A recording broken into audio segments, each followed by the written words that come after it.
Hi, everyone, and welcome to the AAPI Beauty and Fashion Fest.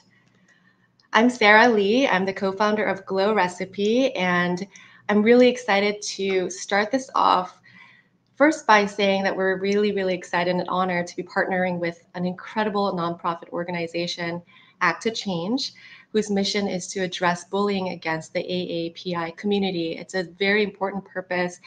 And in honor of the Asian American and Pacific Islander Month, as an Asian founded brand, it's really important for us also personally that we're coming together with all of you guys to celebrate our cultures and to bring awareness to the racism that the community has faced for a very long time, especially more so during this time. And we wanted to uplift our voices, tell our stories, our inspirations, and celebrate this month together. One of our goals today is not only to raise awareness, but also to raise money to champion Act to Change's mission. So 100% of proceeds from the ticketed event today are going to be fully donated to Act to Change and their mission. So we're very excited to be part of that. We also have an amazing lineup for the day. I think this is also why we're so excited to bring everyone together to celebrate the day. We have trailblazers in the industry, such as beauty, fashion, and film industries, like Michelle Lee. We all know that she's been an activist, but she's an editor-in-chief of Allure. Deborah Ye, who is a CMO of Sephora, who also has been really vocal about this initiative. Chriselle Lim is an influencer that we all love, but again, we love her for being a vocalist for this initiative. Daniel Martin is a celebrity makeup artist who is here, and he has been sharing his stories on his social media channels very openly and transparently, and many more.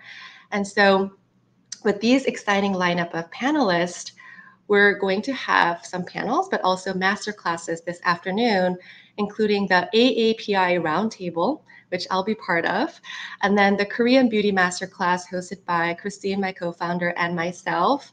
We'll be sharing some tips and tricks that we've learned from a young age as well. And I'm personally also excited about the Indian hair secrets and storytelling session by the founders of Fable and Mane, which is actually one of my favorite hair care brands on the market.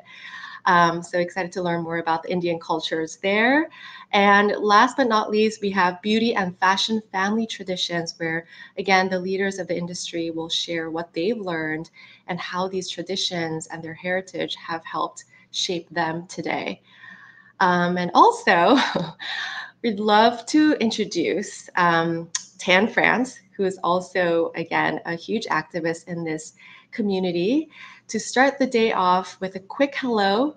So let's share a video from Tan France. Hello, beauty and fashion lovers. My name is Tan France. I'm an international stylist, host of Queer Eye and Next in Fashion, and a member of Act to Change's Advisory Council. And let me tell you, I could not be more excited to kick off today's AAPI Beauty and Fashion Fest. In honor of Asian American and Pacific Islander heritage, I'm proud to join you all in supporting Act to Change in this event and highlighting the importance our cultures have had on our lives and the industries we work in. Today is a day to celebrate all AAPI cultures. Listen in on leaders getting candid about their careers and lived experiences, and learning some fun tips and tricks about beauty and fashion along the way. As someone of South Asian descent, I was first introduced to fashion by my grandfather, who owned a factory that made garments that I simply loved. These past experiences have helped me become the fashion designer that I am today, and I'm incredibly excited for how this event celebrates how our cultures, backgrounds, and heritage influence us, particularly when it comes to beauty and fashion. Lastly, I'm thrilled to announce that 100% of proceeds from today go to Act to Change to support our mission to end bullying among AAPI youth. Enjoy the program.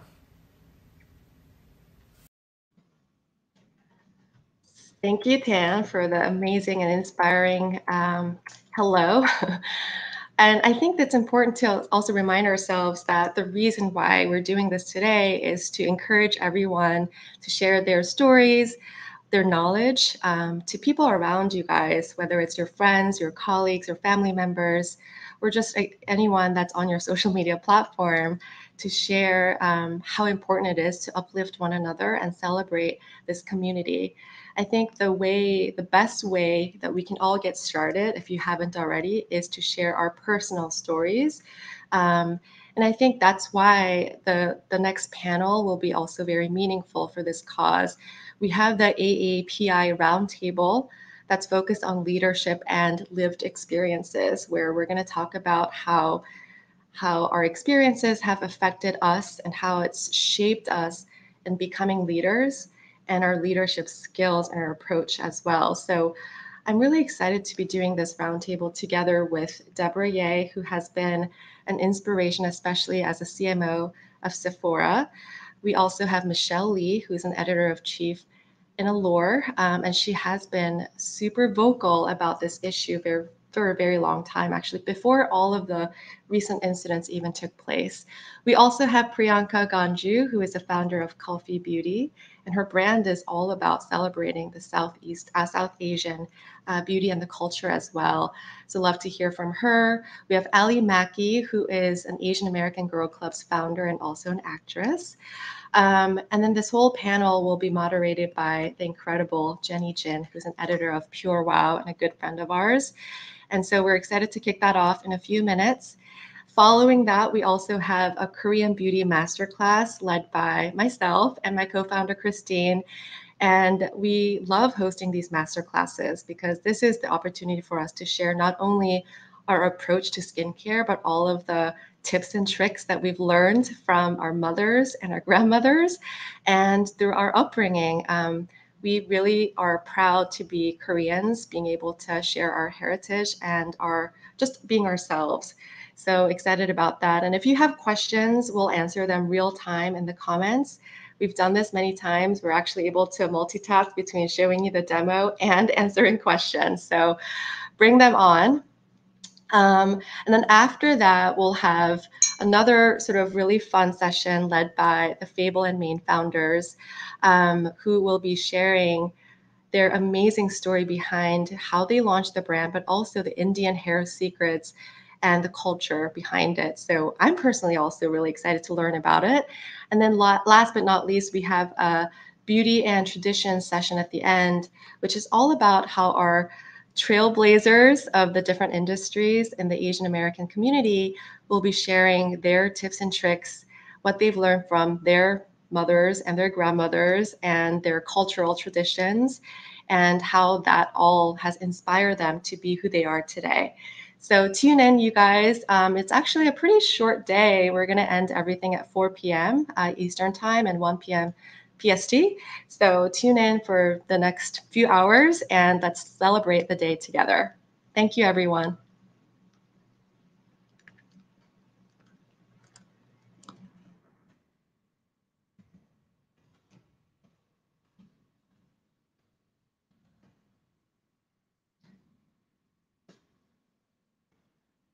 Hi, Jenny. We are matching. Okay, I am muted. Sorry, I was like talking. Okay. It's okay, Jenny. I'm so excited that you're wearing this T-shirt. Of course, I had this moment where I was like, do I dress up? And then I saw my shirt and I'm like, no, I'm wearing this shirt. Like,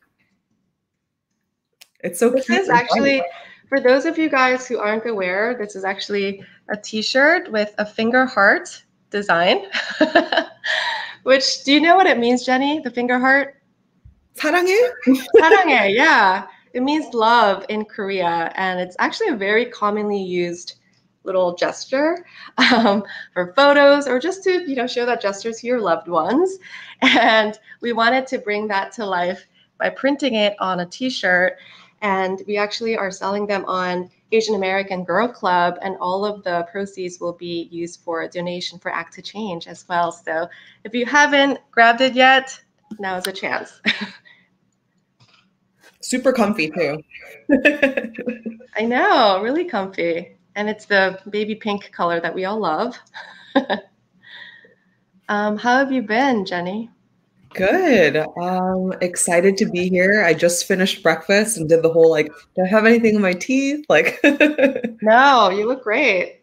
how are you? I'm good. I'm just excited for today. I've been looking forward to today for weeks and weeks, and our whole team worked so hard for this day. So just really excited to kick this off with you Shout out guys. to Nicole and Lauren. Yeah, exactly. Our marketing team. I think we have some of the panelists here already, actually. Okay. Also, did you want me to introduce the session after us, the Korean Beauty Masterclass? Yeah, I think we could do that actually. That would be great. And I think we're live, Jenny, so we can we can get this started and invite the rest of the panelists. Let's do it. Yay, Ali, Priyanka, we're all matching. Oh, Except for Hi, me. everyone. Oh. hello, everyone. My name is Jenny Jin, and I am the beauty director at PureWow and the moderator for this conversation. Before we get started, I want to thank you guys all for being here, and I also want to thank Act to Change and Glow to Recipe for bringing together this incredible group of panelists. Seriously, my heart is swelling with pride, and I feel a bit nervous to talk to these ladies who I'm convinced could easily rule the world together. Seriously.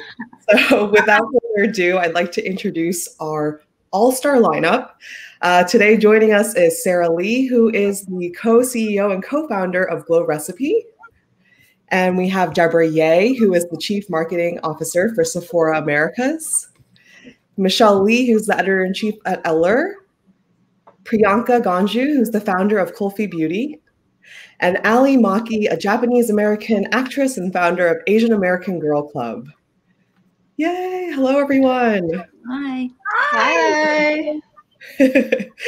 So I want to start off by talking about your individual experiences growing up, because the AAPI community is incredibly diverse.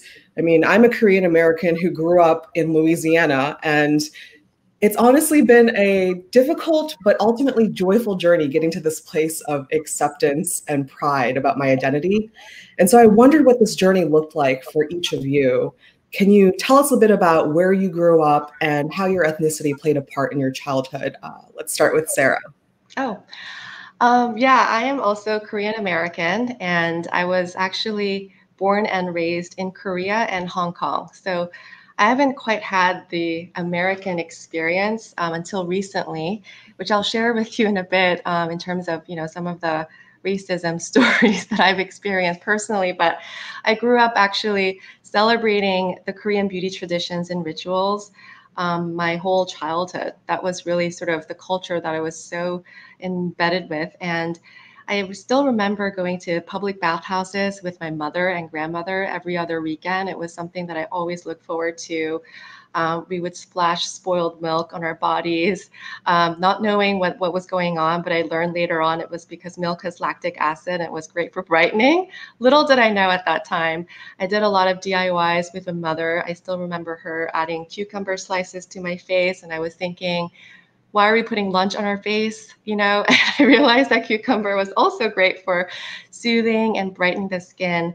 But these very sort of childhood experiences with DIY sessions and bonding moments with my mother and grandmother sort of made and shaped me to who I am today. And still today, for everything that I do with my co-founder, Christine, for Glow Recipe, all of the ideas for product development or the education content is stemmed and inspired by all of these small rituals or moments that I've shared with my family members. And when I first moved to New York, I was actually a Korean expat sent from the L'Oreal office. And one of the reasons why they had sent me here was because of my Asian expertise, which is really interesting, right? Because I think that the company had realized that it was important to have different perspectives with diverse backgrounds, but also realizing that you can't launch a product just from the HQ office without having that expertise or that voice from different markets. So I was that Asian expat sent here. And I remember being so proud of being Asian because everyone was asking me questions and advice for that insight from Korea, but also the Asian market. And so I kind of had this amazing career experience, sort of leveraging, I guess, my authenticity and my heritage. And then, of course, with Glow Recipe, because it is a Korean beauty-inspired brand, and Christine, my co-founder, has a very similar background, we're able to also bring all of this that we're so passionate about, but also just being true to ourselves to every single touch point of our brand. And I'm just so grateful that today this is a time that actually we're able to celebrate in a big way who we are.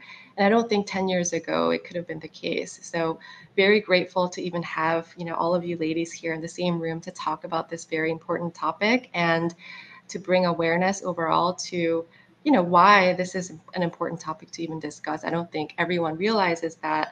And so more voices, more experiences shared, I think is what's important today. Thank you, Sarah. What about you, Michelle? Yeah, well, I've been saying to other people that I've spoken more about my background and my family's background in the past couple of months than I have probably in my entire life. And I think that's a great thing. And so I'll actually take it back a little bit further to my parents' generation, because I think that did a lot to shape me also. So my dad, so I'm Chinese American. My dad was born in China. My mom was born here and also is Chinese. My mom is one of 10 kids and my dad is one of 5 kids. And so when my dad was growing up in China, because of the after effects of the Chinese Exclusion Act, his parents couldn't bring all the kids to America. And so the older 2 were old enough to work and the younger 2 were babies. So he unfortunately got left in China with his grandmother, who, long story short, ended up being abusive. He ran away from home. He had to steal food on the streets. And so finally his parents were able to come back for him in middle school. And he has all these stories about how he was so grateful, so happy, because finally, 1, he's with his family, but 2, just being able to experience everything in America. It was so great. And so for my whole life, my sister and I grew up with this whole, it's like living the American dream. You guys should be so grateful that we're here. And it was very much, the sort of traditional Chinese, put your head down, work hard, and just sort of let things wash over you. And so we grew up mostly in Connecticut, in basically an all-white town. And so I faced a lot of racism growing up. But again, I was sort of trained to work hard, put your head down, and just sort of brush things off. But I think again, I've thought a lot about this in the past 6 months, especially. I think I've faced so much racism in my life that it's helped me become more empathetic, I think, to other people. And so very much in what I do at Allure, we've done so much work on diversity and inclusion and the sense of belonging. And I think looking back at my lifetime and my parents' lifetime, I think that really helped to shape me. Yeah, that definitely shows in all the work that you do, Michelle. What about you, Priyanka? So I grew up in India and I moved to Singapore when I was 17 by myself to study. And then 10 years ago, when I was 24, I moved to the US by myself again. And so I'm a more recent immigrant, but the idea that sparked Kulfi for me is something that's global, right? A lot of the Eurocentric beauty standards and the patriarchy that trouble us both externally and within our culture are global experiences. And the reason I started Kulfi comes from that very deeply personal experience of never feeling beautiful when I was growing up. And being South Asian in the beauty industry helped me see the massive opportunity and the need for a brand like ours, because I felt that we've really been erased from beauty. Growing up, it was always a personal thing. I felt that I wasn't beautiful because there was something wrong with me. But then when I started speaking to people and realized so many of us, 1 billion of us, are feeling the same way, you realize that it's systemic. It's not just me. It's because we don't see ourselves, our skin tones, our features celebrated both within and outside our culture. And so, I've been really, really fortunate for our launch, which happened 3 months ago, and to be able to partner with a team that was majority South Asian women, both in front of the camera, but also behind the scenes, right? So our creative director, our stylist, our models, and I think we were able to create something really beautiful and unique. And the most rewarding part of that was when someone messaged me and said, to see myself in Allure and to see myself, someone who looked like me in Vogue it's magical. And I think that wouldn't have been possible without this team. And it wouldn't, as Sarah mentioned, have been possible, I think, 5 years ago, even like 2 years ago, to be honest, because I think there's rise in collective consciousness of reclaiming our identity and speaking up and really celebrating ourselves has been recent. And I'm so glad that we're here, and I hope it only grows from here. What about you, Allie? Hi, everyone. I'm so excited to be here, and I love seeing everyone in their shirts. It makes me so happy. So I am a 4th generation Japanese American. I am from a small town in Seattle, Washington. And where I grew up, there wasn't a lot of Asian people in my town or at my school. So growing up, my mom, who was a single mom at the time, she would put me in all of these activities after school. I was like totally that activities girl. I was like in brownies, tap, ballet, jazz, like baseball, pretty much everything. And I remember I would always quit these clubs all the time. And I couldn't really understand why until I was an adult. And I realized looking back that, you know, all of these spaces didn't have anyone that really related to me on that kind of deep personal level of being an Asian American female. And that was kind of what the reason why I started Asian American Girl Club, was because I really wanted to create spaces just like this one here today, where we can all share and talk and connect and, you know, also collaborate with each other, which has been the most incredible thing, collaborating with Glow Recipe and Act to Change in creating this incredible shirt together. And it's just incredible to see, you know, going back just how Michelle did.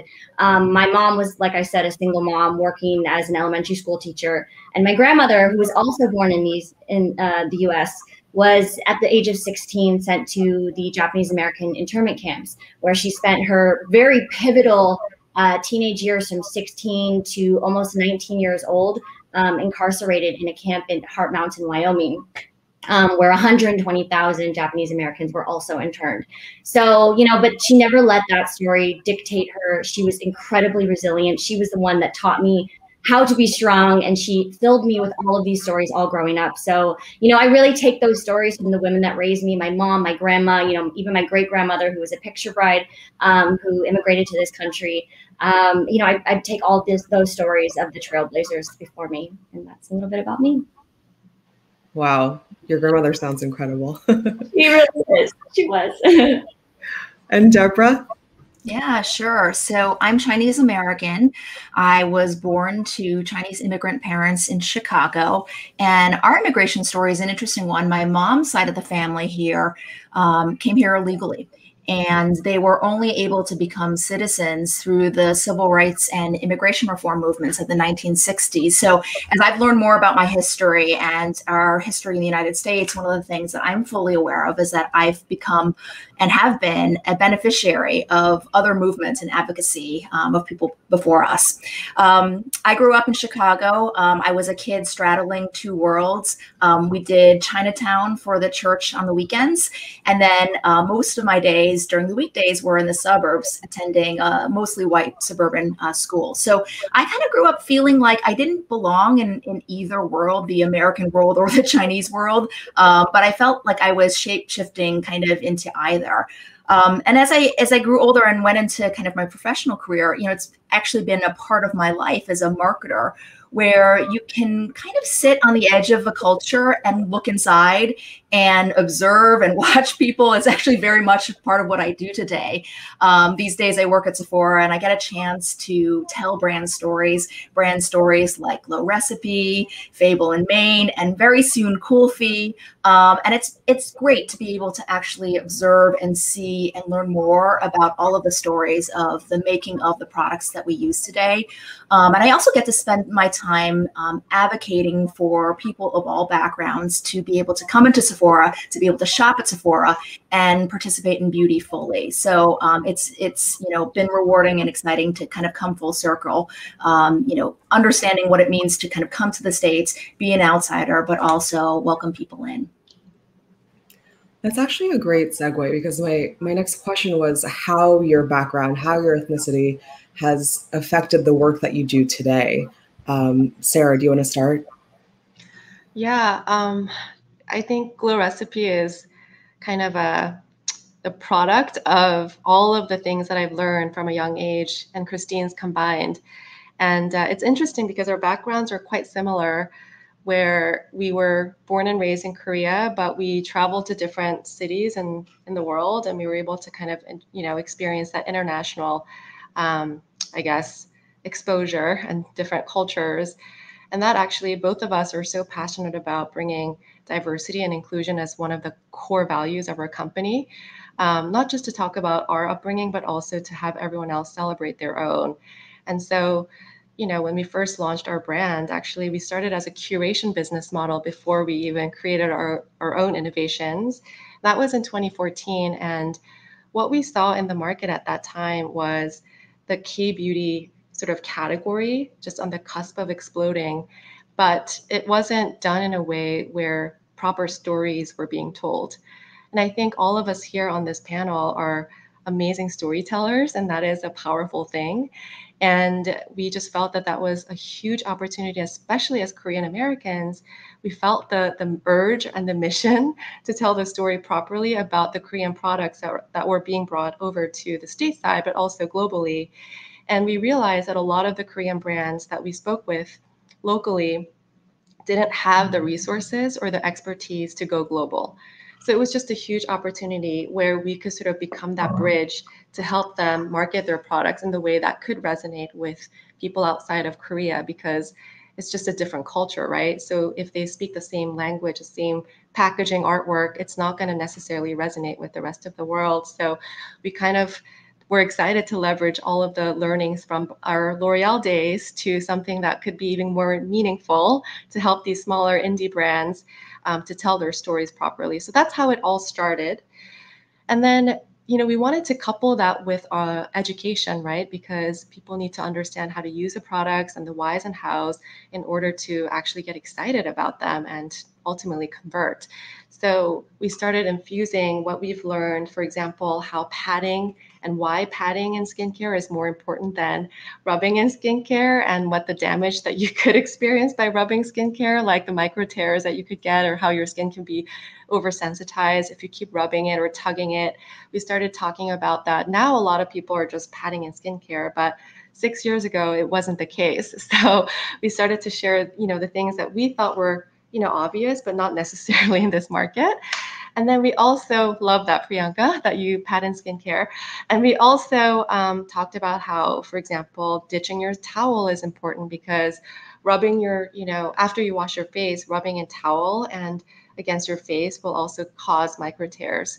So we've learned that from a young age from our mothers, and we saw that everybody uses towels after they wash their face to dry it. And so we were just, we felt like really excited to share that tip. So we always coupled what we knew with the products that we were bringing on.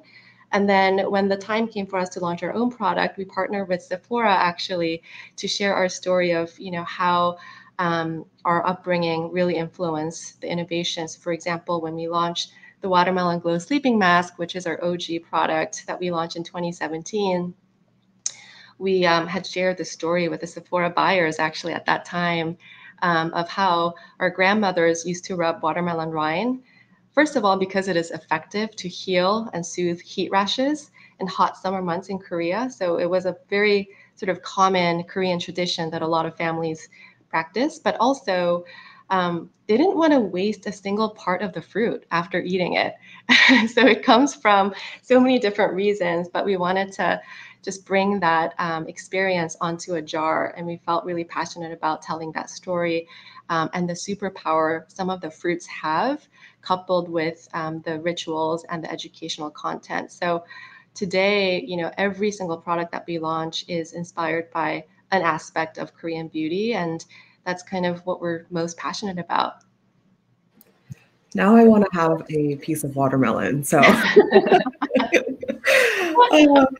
what about you, Allie? Sorry, I should just keep myself unmuted. My ethnicity absolutely shaped everything about growing up. I mean, like I said, growing up in Kirkland, Washington, I was like an I would watch TGIF every Friday, and that was my jam. Like, I truly thought I was Tiffany Amber Thiessen. Like, you know, because I was fourth generation, I really just thought I'm your all-American California girl. You know, I can play anything, I can do anything. You know, I'm just really focused on, you know, boys and dating and you know, beauty tips, like what we're all talking about here. And you know, I was scouted when I was 14 years old, and that's when I moved to California to become an actress. And all of a sudden, I felt, as soon as I moved to LA, all of these boxes were instantly put around me, like, oh no, you're not the California girl, you're, you know, the sidekick, you're the best friend, you're, you know, you love math and you have an accent, you know. And that really was, as a teenager, you know, something that really weighed on me, because as I grew up, I felt, oh, I don't really know who I am anymore. I don't actually know what my identity is. And you know, for someone that, like I was telling you guys about my grandma and my great grandmother being such an inspiration to me, all of a sudden, you know, I can see how terrible it is to have those boxes as an adult placed around you, because you don't know exactly what you are capable of. And I think that's been my journey and informed everything that I do now in my work, of like trying to find roles that, you know, are outside of the box, or move the narrative forward for us as Asian American women in some way that is powerful, while also honoring the trailblazers that came before us, that have, you know, paved the way for everything that we're doing now. But yeah, you know, just even seeing young girls now that, you know, dress up as Giggle McDimples, who is, you know, the character that I played in Toy Story 4, you know, that is incredible to me. Or seeing young girls wearing AAGC, it's incredible, because, you know, they're now seeing themselves in new ways that they'll never see. And I always say, if I could go back to my 14-year-old self and give her kind of the self-worth and confidence that I'm just starting to feel now as a in my 30s person, you know, I think that informs everything that I do, and always taking my family with me along the way. This is what I love about the storytelling that we're doing right now. I see and hear so much of even my own experiences wanting to be the Pink Ranger, for instance, when I was a kid. And my friends were like, no, you have to be the Yellow Ranger. Yes. No, Why? Why? Okay, that was a tangent. Deborah. Yeah, you know, in terms of my career, I actually felt like at the beginning of my career, I spent more time thinking about other ethnicities versus my own Asianness. You know, to be honest, you know, was involved in a lot of multicultural marketing and diving into how do we be more inclusive for the African-American community, the Hispanic community. And, you know, it's funny, it's sort of like, I don't know, like maybe mom eats last or something.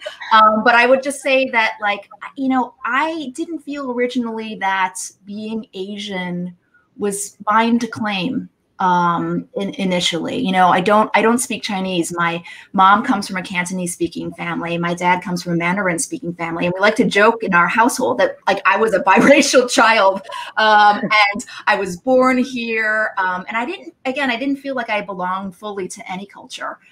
What I will say is that as I kind of came up in my career and spending more time, I realized, you know, eventually that, like, you know, unfortunately, people were going to label me no matter how I felt. You know, I mean, they see me and they identify with something. And so, in fact, even though I didn't start this way, being Asian is something that I've embraced more and more with time, and learned to appreciate and accept that, you know, the world of Asian Americans is actually so diverse and so rich. And that there's more than one way to be Asian, and that I could actually claim it as well. And that, you know, that unique story was important. So for me, this wasn't a start, it was more of a journey. What about you, Michelle? First of all, I so relate to everything that Deborah was saying, like literally everything. I was like, oh my God, that's me. I definitely felt like I didn't own being Asian, probably until the past 5.5 years or so. So I've been at the lawyer for 5.5 years. And so, as I mentioned before, I think feeling like an outsider when I was younger helped me empathize more with other communities. So in my first couple of years at Allure, we had done so much on skin color and other things, and like really just breaking a lot of different stereotypes. But it wasn't until my like second or third year that I really leaned much more into Asian American stories also. And so for the cover of our hair issue, we had cast 3 Asian models for the cover. And so the story had nothing to do with them being Asian. We just liked the idea that we had Fernanda Lee, who had pink hair. We had someone with platinum blonde hair and then black hair. And so for my editor's letter for that issue, I wrote all about, I kind of looked back at the previous 28 years, and I think it was 327 covers of Allure to see how many Asian women had been on the cover before. And there were 2. So it was Olivia Munn more than 10 years earlier, and then, Lucy Liu more than 10 years earlier, and then Olivia Munn. And so in one issue, we suddenly had more Asian representation on the cover of Allure than we had in 28 years.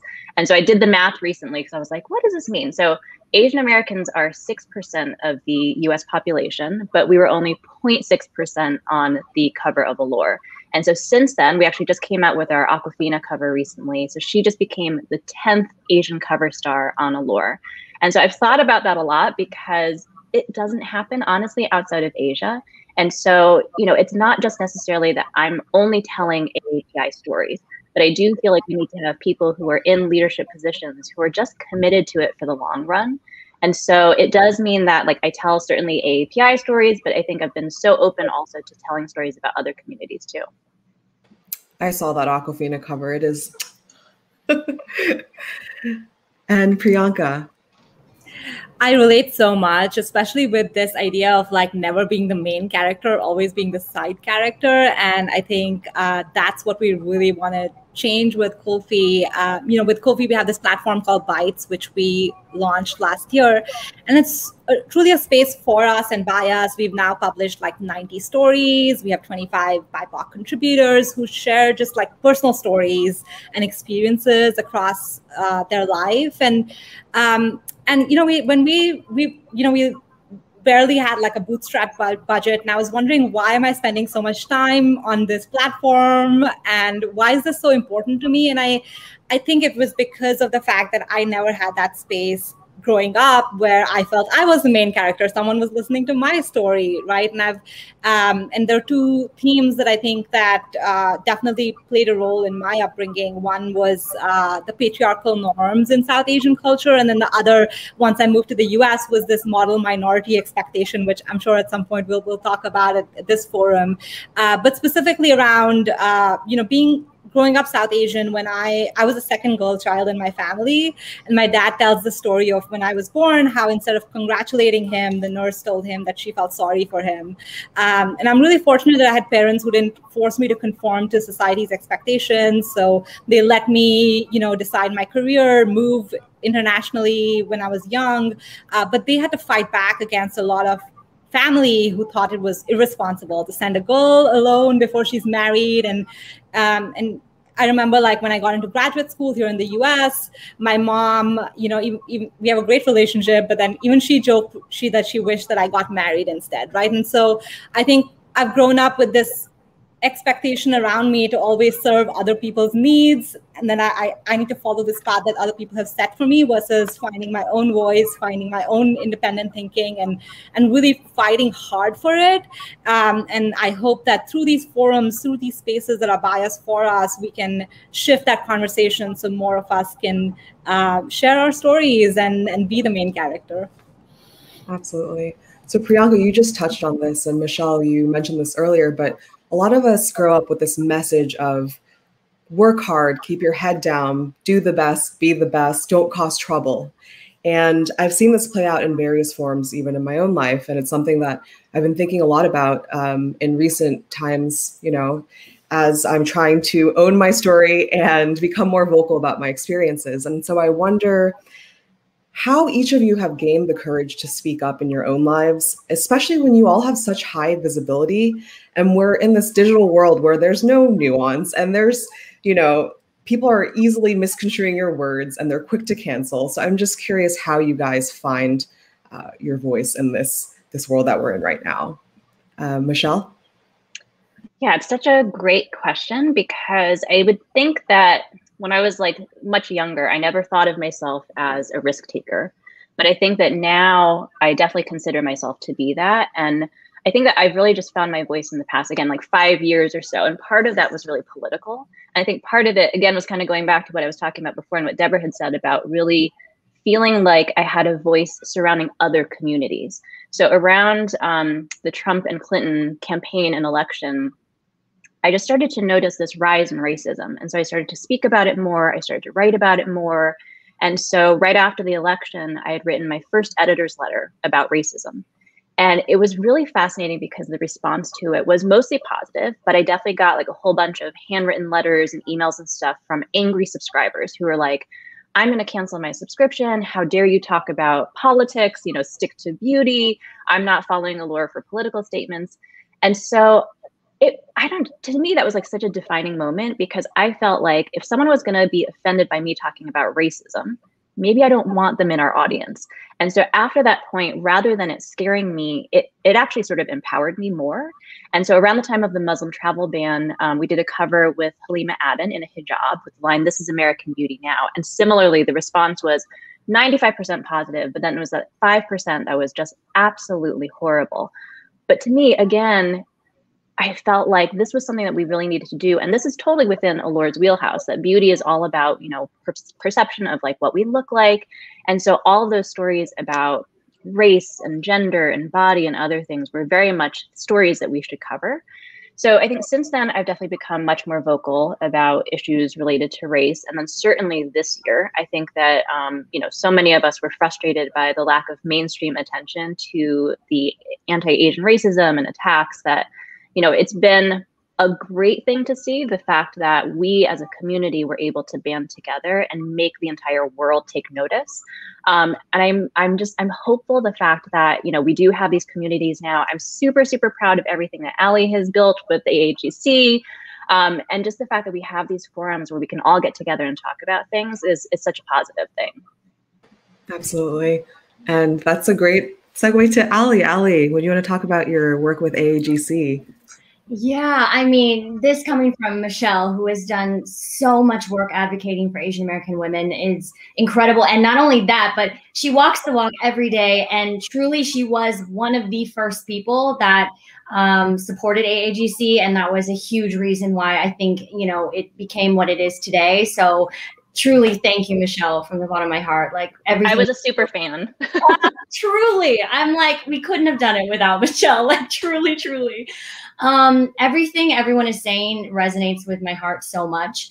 You know, growing up, I was so shy. So for me to speak up in any way now feels still very uncomfortable. Every day it is such a challenge. But, you know, as we're seeing with the rise in anti-Asian hate, it's just something that we have to do. If we're not going to speak up for ourselves, who is going to do it?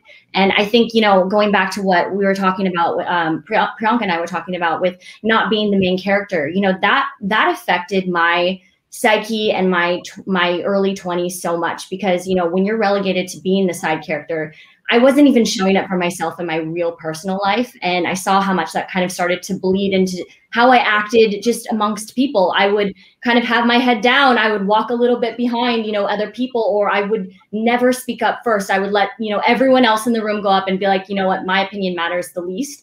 And so, you know, I think we're getting better at showing up for ourselves as a community. And I think that really, truly is all coming from support and community. I could not do this without the other voices in this room, without the community, because if we don't have each other at the very least, you know, how are we going to be able to show up for each other and for other communities? So truly, I mean, AAGC has changed my life, you know, and also just our whole community has been incredible, seeing these girls that have now become more vocal because of it, because they see other women looking like them able to speak up as well. You know, they know they have a rally of support around them. And so it's just been so incredible to see. Absolutely.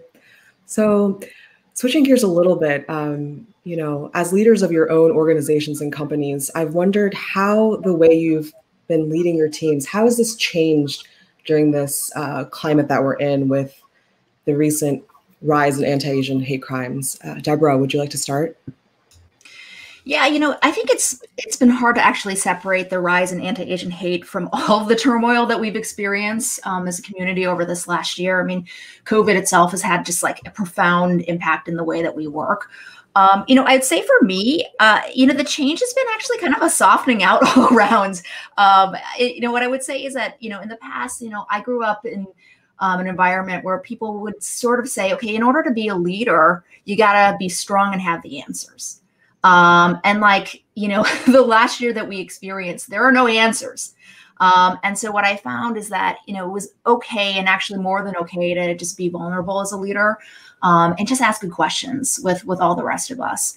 In the past, we'd also kind of say, okay, like, you can be private, you can separate your work from your life, but like, we're literally like broadcasting right now from my home office. So like my son may run into the room at any moment. There's no separation. And so I don't know. I mean, I think for me, I've just been much more open about bringing the things that I care about, that I'm worried about, that I'm thinking about, just into the office, if you will. I actually started working on the side last spring with a bunch of other Asian American marketers to sort of say, okay, we're seeing all this hate. What can we do? What can we lift up? Can we like get in touch with the ad council? What's possible right now? And realizing that I actually needed to talk about that with my own team. I thought of it a little bit as an extracurricular, but actually, it was extremely relevant to what we were doing at work. And so, I think that kind of transparency has been, helpful, and actually gotten more people involved. People are like, oh, I'd like to, hear more about that. Can I help? And that like hope itself actually kind of is important for people to see, and that there's actually a chance for all of us to move forward, even in tough times. What about you, Sarah? Fully agree with what Deborah is saying, because, as leaders, you don't always have answers. And especially for this topic, it's even tougher, right?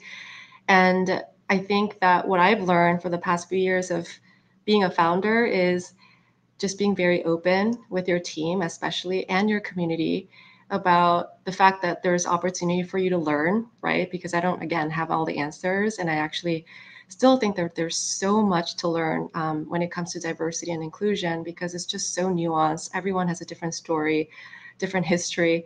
And it's all about sharing and understanding and learning. And I think there's never an end goal here. I think it's always going to be a work in progress. And that's kind of the perspective that I try to, incorporate on all the conversations that we had internally as a team, but also with our community. And so some of the things that we were able to tangibly do, in addition to having, side conversations and doing check-ins with the team members, is to first acknowledge that there's a lot to learn. And so as part of that, we actually last year initiated a diversity board program where we had, a few experts from the industry and beauty, a makeup artist, an influencer, an editor, and a couple other people that are passionate about this topic of diversity and inclusion, but also are friends of the brand, Glow Recipe. And we have them actually come in and talk to us for about, maybe a month, once a month or bi-monthly basis, where we come to them with topics that, we're vulnerable to talk about, including product development, communication strategy, the way we want to, have IRL executions and activations.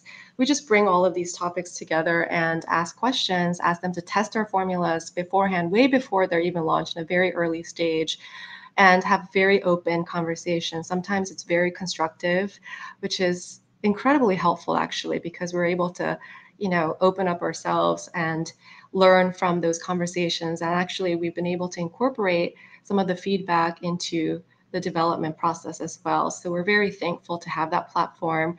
We also have just, again, the acknowledgement of wanting to learn, and openness, I think, is really the starting point. So so far, we were able to have 2 sessions of Diversity and Inclusion Day, where we have an expert / professional who is, kind of a speaker in this world, come and teach our team members on, how to approach communication, what some nuances actually mean, because we all don't understand them all the time, and have a very interactive session with our team members where everyone can ask questions, break out into groups, and have, again, productive little sessions, come back as a group and present their thoughts, and then get feedback from that expert. And those sessions have been really meaningful. Sometimes it was an hour or 2, but we all kind of always took away a lot of things from those sessions and learned. And, we told the team that it's a work in progress, and we're not going to stop here just because diversity is such a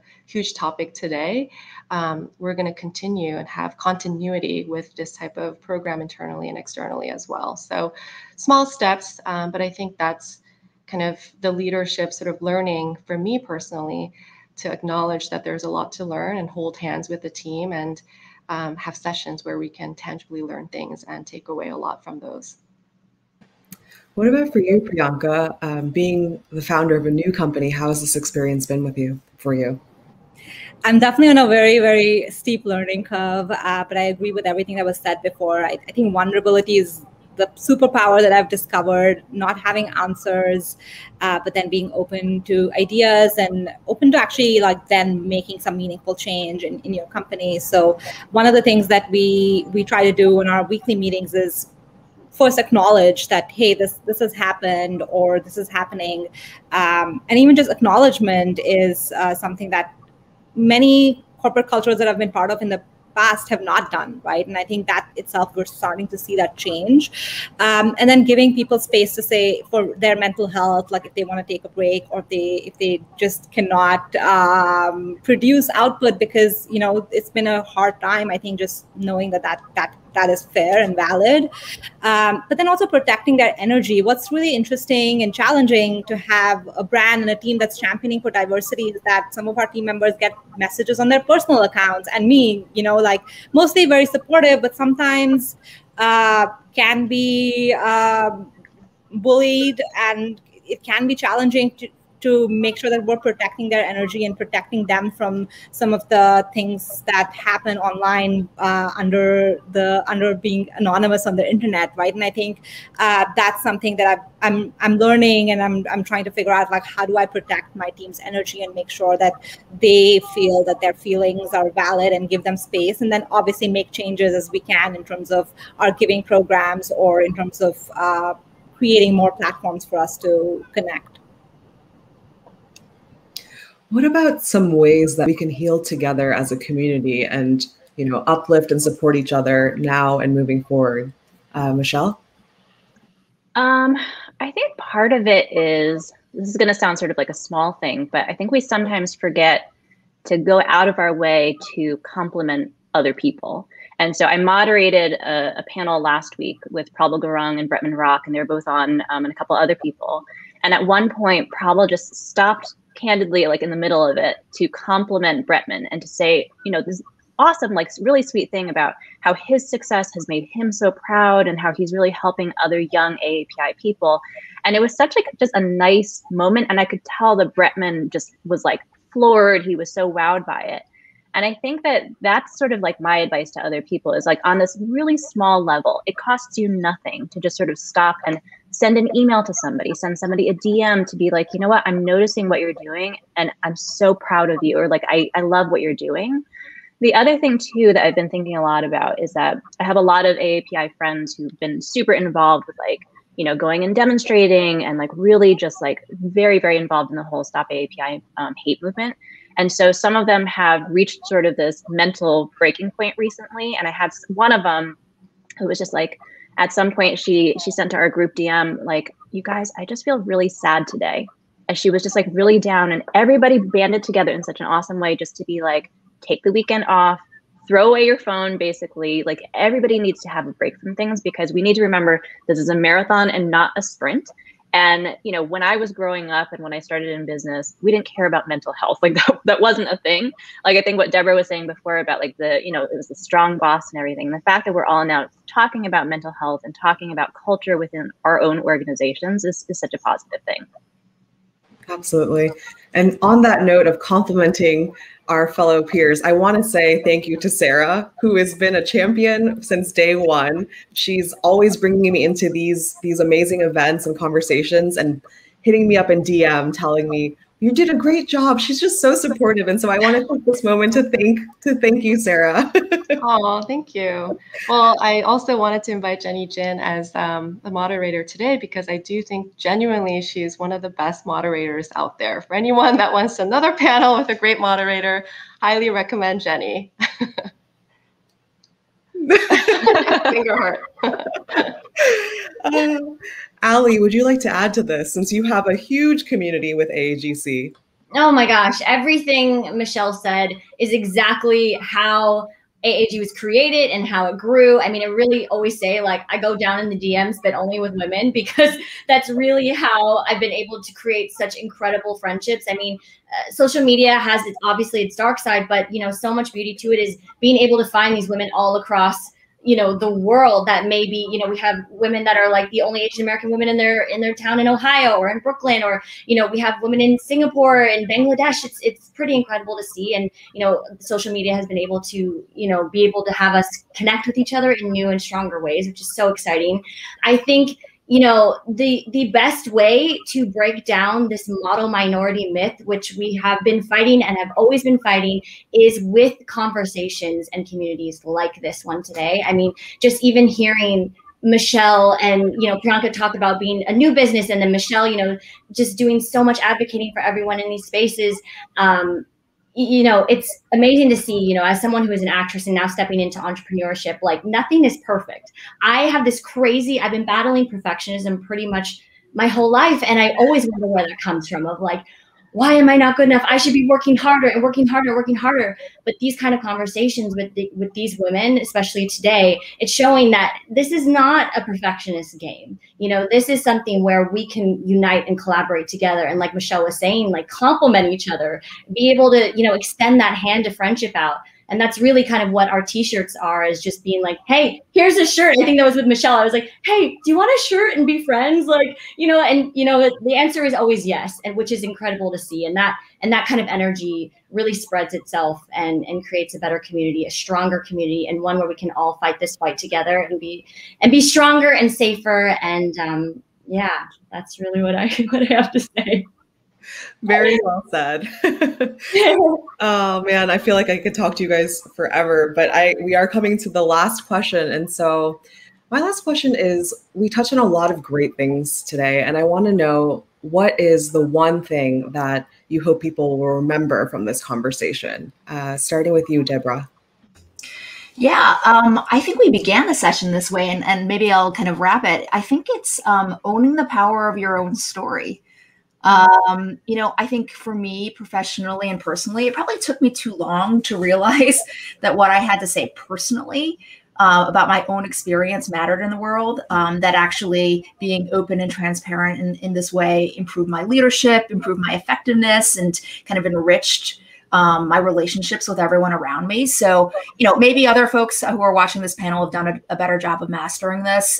You know, like they say, the kids these days have actually spent more time growing up with social media and are in a constant live stream. But like, I just encourage people to just do it for real.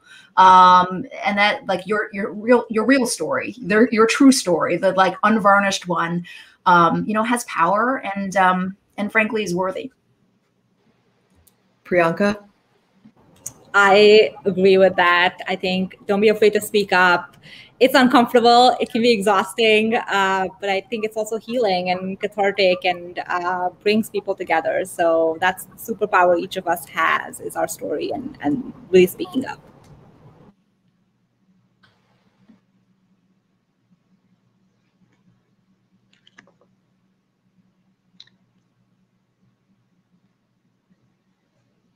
I think, Jenny, you froze for a second. Uh-oh.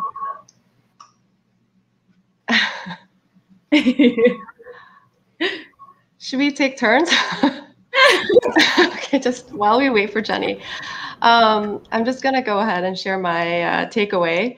I think that it's a really critical time in history now. And the fact that we're here all together already is such a meaningful session and moment. And I think we all have our platforms where we can educate people on our cultures, you know, what we're passionate about, but also inequality in general in all its forms, because I think that's the issue. And that's why there's all these problems that we're seeing every day happen. So, you know, the question today is oriented at AAPI, but the reality is that we're all in this together. It's not just about this community, it's for everyone to speak about this issue together in whatever form they feel comfortable in. And I think that we should start now. Now we're even, some people might think, okay, well, everyone started talking about it on social media already. Is it too late? No, it's not too late. Let's start now if you haven't already to talk about it and share what you're passionate about, what you know, what you've heard, what you want other people to know about. Tell your personal story, like Deborah and Ali were saying. But, whatever you think is contributing to this topic about inequality, let's share and talk about it real time. And there's never a late time for it. Michelle?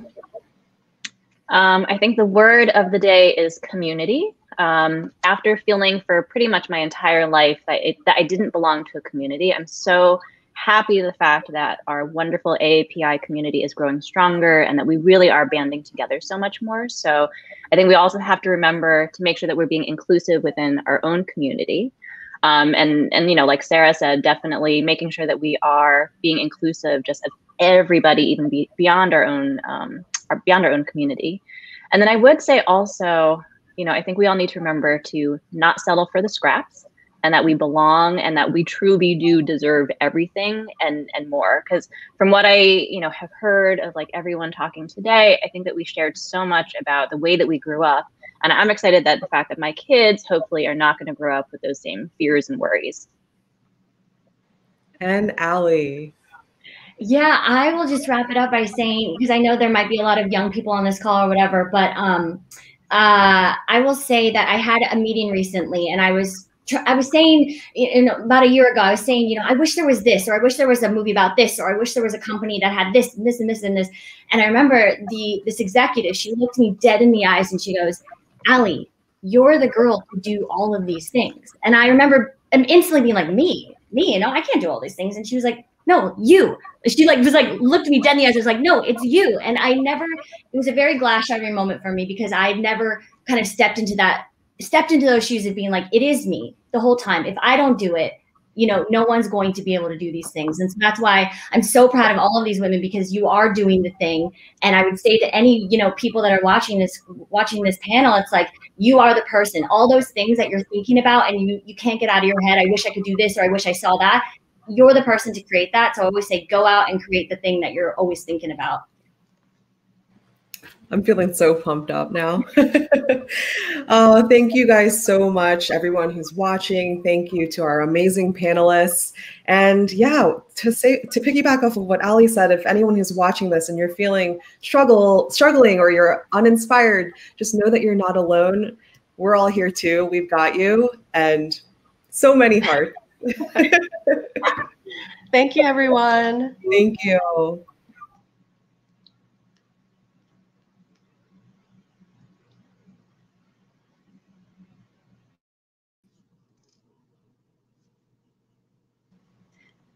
Hi, everyone. Hi.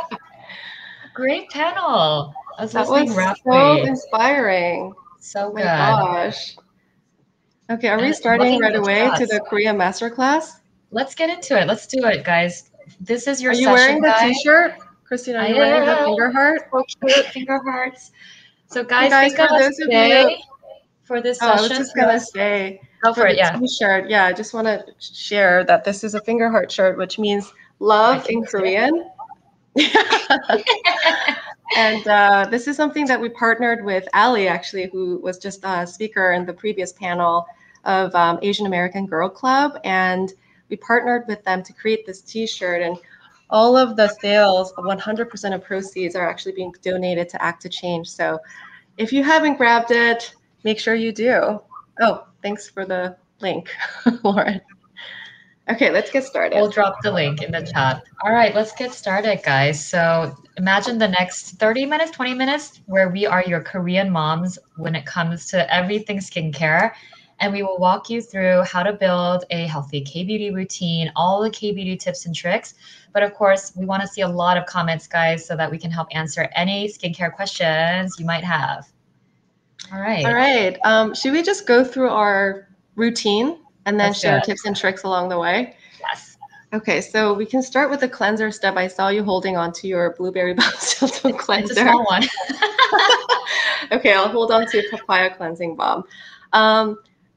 I think the most important thing actually of all steps is cleansing. I think we talked about it many, many times, but the reason for that is because when you cleanse properly and thoroughly, then everything else that you put on top for your skincare steps will work better, efficiently, and it'll infuse better into your skin. So it's important to have that clean, healthy skin canvas before everything else. It's in a way, it makes sense because you're investing so much money for your skincare. Why not make the most out of it, right? So Christine, why do you think double cleansing is so important? So we go through a lot of layers in the morning, right? When we put on our faces or our skincare for the day. So you might be just a skincare gal where you're cleansing, then putting on moisturizer, and then all the treatment steps, and then the SPF, or you could be doing a full beat. But whatever you're doing, in order to take off all those layers really, really effectively, the double cleanse is really your answer to that, because the oil step, which Sarah was holding up earlier with the papaya cleansing balm, is that step that will kind of emulsify and get rid of all the oil-based makeup and the SPF and all of that stuff. Whereas the water-based step, which would be the foaming cleanser, and blueberry cleanser is normally a little bigger than this. Guys, this is my travel because I ran out. Is your step that will get rid of the dirt and grime and everything else. So that dual kind of synergy is really where you get that double cleansing power. So Sarah, how long do you cleanse for typically? So I cleanse for a long time, actually. We have the 1+1 method that we've been sharing with our community, which is leaving on the cleansing balm or cleansing oil, on any oil-based cleanser for a full minute and giving yourself a massage in an upwards motion, and then using your water-based cleanser, which is typically your foam-based cleanser, in our case, the Blueberry Bounce Gentle Cleanser, for a full minute, also to massage and remove all of the debris away.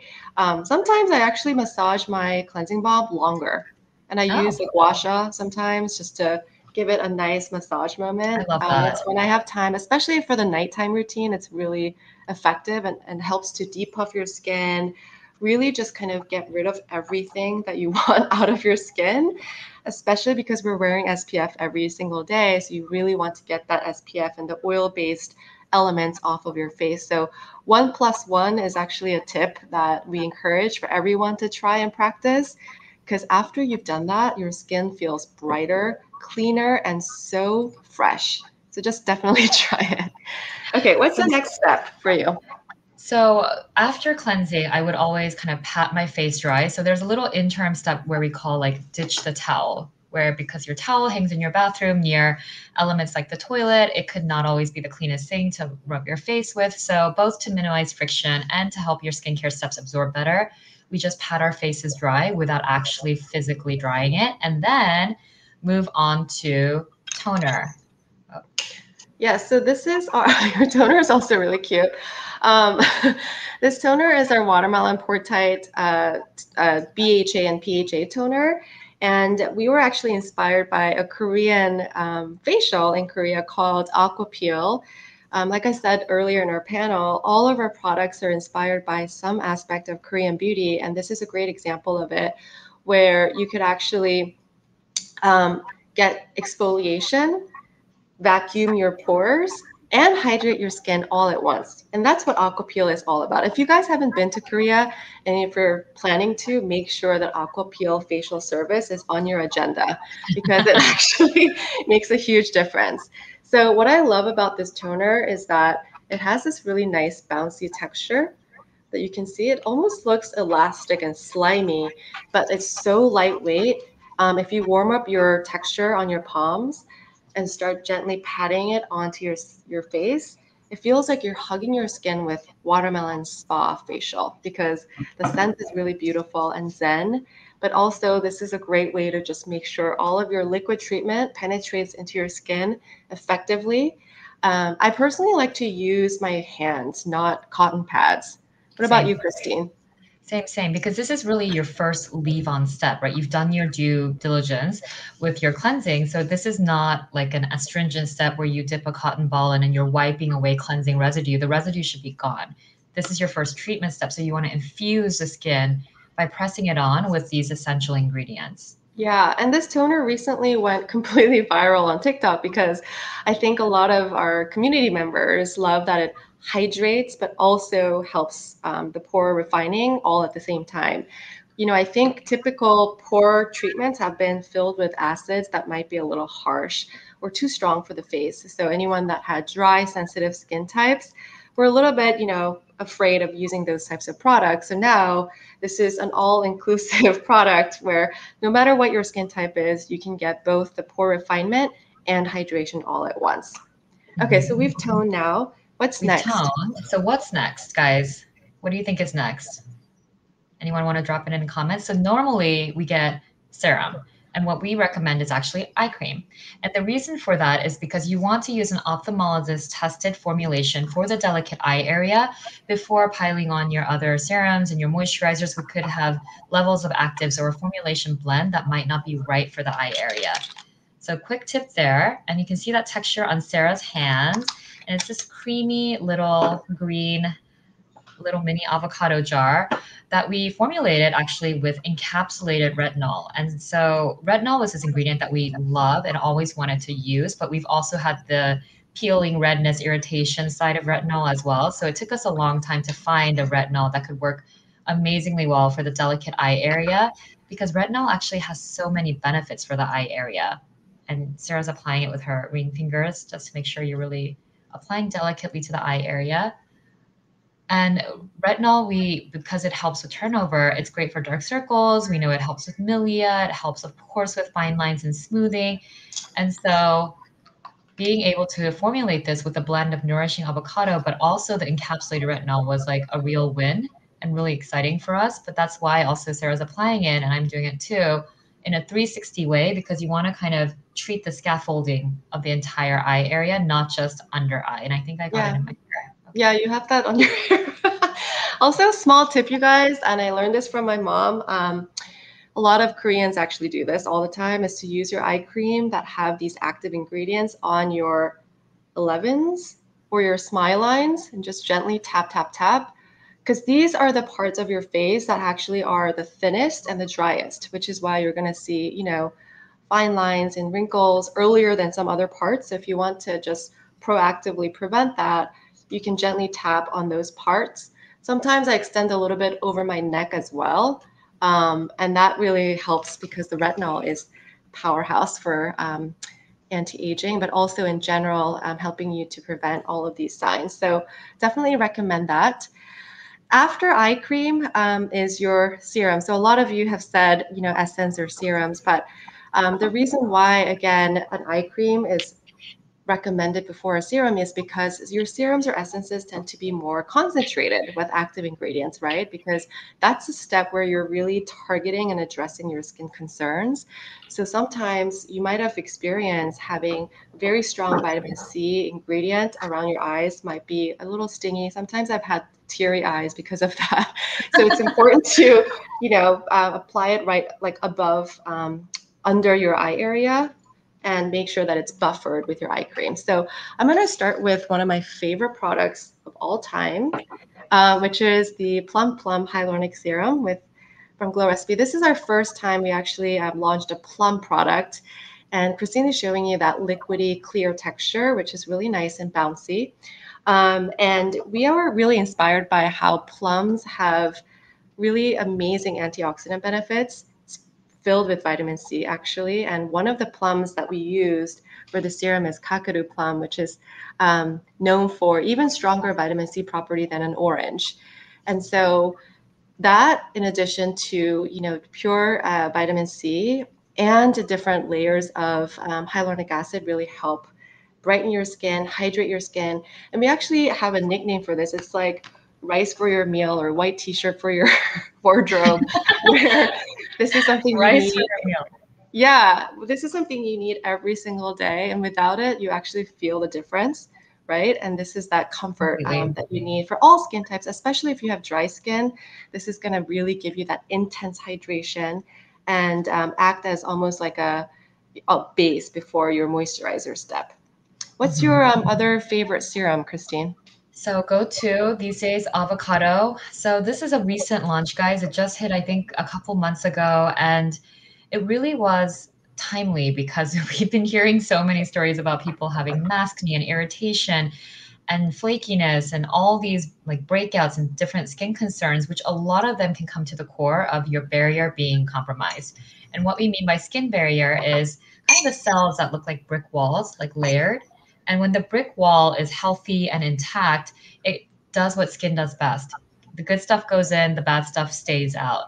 But when the barrier is compromised, then your skin is kind of exposed to the elements, and we are exposed to a lot every day, whether it's free radicals, whether it's the sun, all of these different things. So having a healthy barrier, minimizing irritation, sensitivity, redness, all of those signs was really what this product was meant to kind of target. And you can see the texture on Sarah's hand.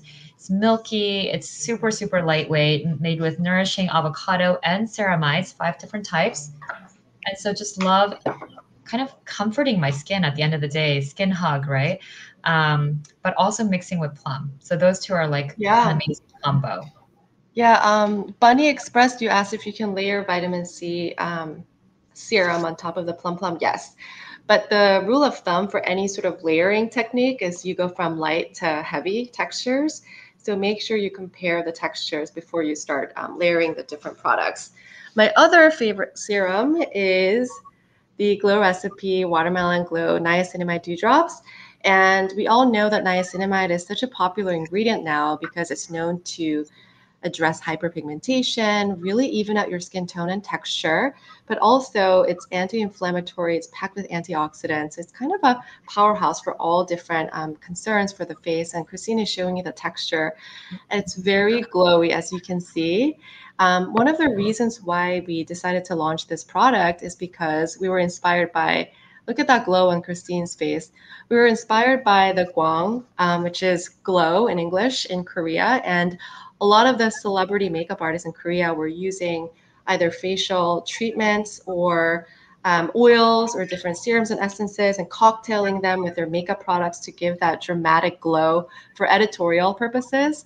And we wanted to bring it so it's really easy to use for everybody and accessible. So without adding any sort of makeup particles, which are glitter, pearls, or mica, we decided to use only good skincare ingredients, but infuse it also with niacinamide so that you could use it as a treatment for your serum step, but also under or above your makeup. I think that's what's really cool, where I'm just going to show you because I have a little bit of makeup on. When you add this to your cheekbones, I don't know if you can see, it just gives you a nice natural glow instantly. And because it's so lightweight, it's not going to break your foundation or transfer any product that you have already on. It just gives you that nice, glowy, reflective finish. Christine is also applying it over her eyelids because we tested this to be safe around the eye. And it just gives you that nice wet finish without having to use a wet, creamy eyeshadow. This is all skin beneficial ingredients, just giving you that nice glow. And a lot of you have said that you love using it before going out and it gives you that extra confidence because your skin looks so amazing. But it's actually over time, it gives you that improvement over for your skin as well. All right. So let's see. After serum, so we have given you, oh, why am I not hearing anything? Hold up. Oh, I can hear you. So weird. Okay. Okay. Let's move on to the moisturizer step. Move on to the moisturizer. So there are 2 different moisturizers that glow right now. There's banana, souffle, and pink juice. And we can start with pink juice. And Sarah's holding it up. So this is like your lightweight drink for the skin. Super, like, just soaks right in, gives you a nice hydration and glow without heaviness because it is oil-free. And with pink juice, we made it 90% watermelon extract because we want to just drench your skin in soothing watermelon. And it's really a go-to moisturizer for so many customers, including Sarah, who loves it for her combo skin. And I have drier skin, so sometimes I'll use banana, sometimes I'll use pink juice, especially in the morning or before makeup. But really, really great option to pack your skin with some antioxidants in the morning. And banana is great for dry skin, right, Christine? So banana has magnesium, potassium, but we also added extra magnesium powder into the formulations to give you that extra healing and soothing benefit, because dry sensitive types want that extra comfort for your moisturizer step. And because it has this rich, fluffy texture, we thought it kind of felt like a souffle, which is part of the name as well. And banana is actually an amazing ingredient to soothe and calm your face, your skin. Christina and I used to take banana before traveling and being on the road, because it really actually calmed and balanced our upset stomach, and we had severe motion sickness. So this was very helpful. So it's like a life hack. If you are somebody that deals with motion sickness, banana is a great ingredient. So that's kind of the moisturizer, but we also love to self-care with our body cream, which we recently launched. This is called the Watermelon Body Pink Dream Body Cream. And I love applying this, first of all, because it's this rich texture that makes you feel like you're really covering your skin with moisture, but also the smell is addicting. It smells like fresh watermelon. So when you come out of the shower and you apply this all over your body, it helps to moisturize, but also it has hibiscus AHA, which helps to gently smooth your skin. So if you have dry flakes or bumps, this cream is amazing for that. And also you walk out smelling like delicious watermelon. So that was the routine steps in a nutshell, guys. If you have any other questions, please leave them in the comments. But the whole philosophy behind this is that this is just a guide. It doesn't mean you have to do this many steps. It doesn't mean that you have to do 10 steps or 15 steps. There's really no set rules in terms of that. It is about how your skin feels each day. And we like to call that take it day by day. And what we mean is listen to your skin. You are in the driver's seat. Think about, does your skin feel tight? Does it need a little bit of brightening after a weekend in the sun? And think about its needs and then customize your routine accordingly. And it's really kind of a new approach, a fluid approach, because there's no set routine from just one brand with set number of products that is supposed to be the magic number or magic answer. It really is the skincare education that's out there, and finding something that works for you. So we hope you guys, out of everything else, take that philosophy back with you, as well as just treating your skin gently with respect, and we guarantee your skin will respect you back. Yeah, just before we wrap this up, a few takeaways from what we've learned is that you should always pat, on your skin versus rubbing or pulling or tugging, because you want to avoid your skin from getting micro tears or being sensitized. The approach to your skin is as important as the products that you actually use on your skin. So number 1 is patting. 2, double cleanse whenever possible, because that will actually change your skin game forever, and make all of the other products worthwhile, because they will infuse better, work more efficiently. And then thirdly, I think double seruming is a really good tip for anyone. I think most of us actually have more than one skin concern, right? So to kind of layer one serum after another or cocktailing the two, that actually tackles 2 concerns at the same time with 1 or 2 steps. And I've really loved cocktailing different serums within the Glow Recipe range. We made sure to test every single product to work really well together. So for example, the Plum Plum serum with Avo serum, like Christine mentioned earlier, is a great double seruming technique.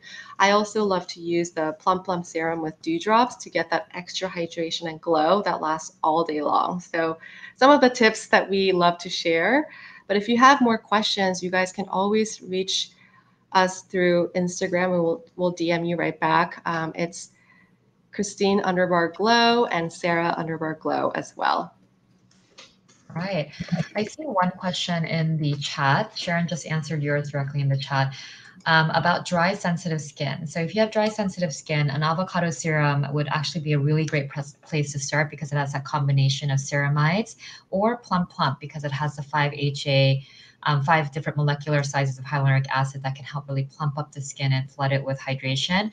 But any questions around detailed routine, please email us also at howtoglow@glowrecipe.com, and we can create a routine for you guys from scratch. Yeah.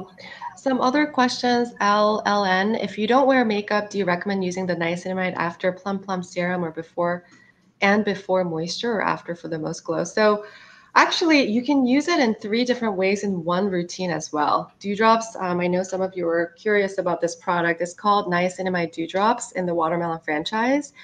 This is used, this can be used in 3 or 4 different ways. You can use it as a treatment before your moisturizer if you have hyperpigmentation concerns or uneven skin tone or texture. If you want to get that amazing reflective glow, you can use it over your makeup as your skincare highlighter on your high sort of features, on cheekbones, cupid's bow, eyebrows, even over your eyelids. Or if you want to have that natural glow that lasts all day long, you can use it as a primer. I personally like to mix dewdrops with my foundation, just 1 or 2 drops of this with your foundation, and just mix it, apply it. It's really quick and easy, but it gives you that really beautiful glow, again, that lasts all day long. So highly recommend that. All right. Thank you guys so much for this session and for all of your lovely comments. Once again, don't hesitate to DM us or email us if you have any more questions. And thank you again. Thank you, everyone. Bye.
Hello, everyone. Welcome. It's Akash, Meta, and Nikki.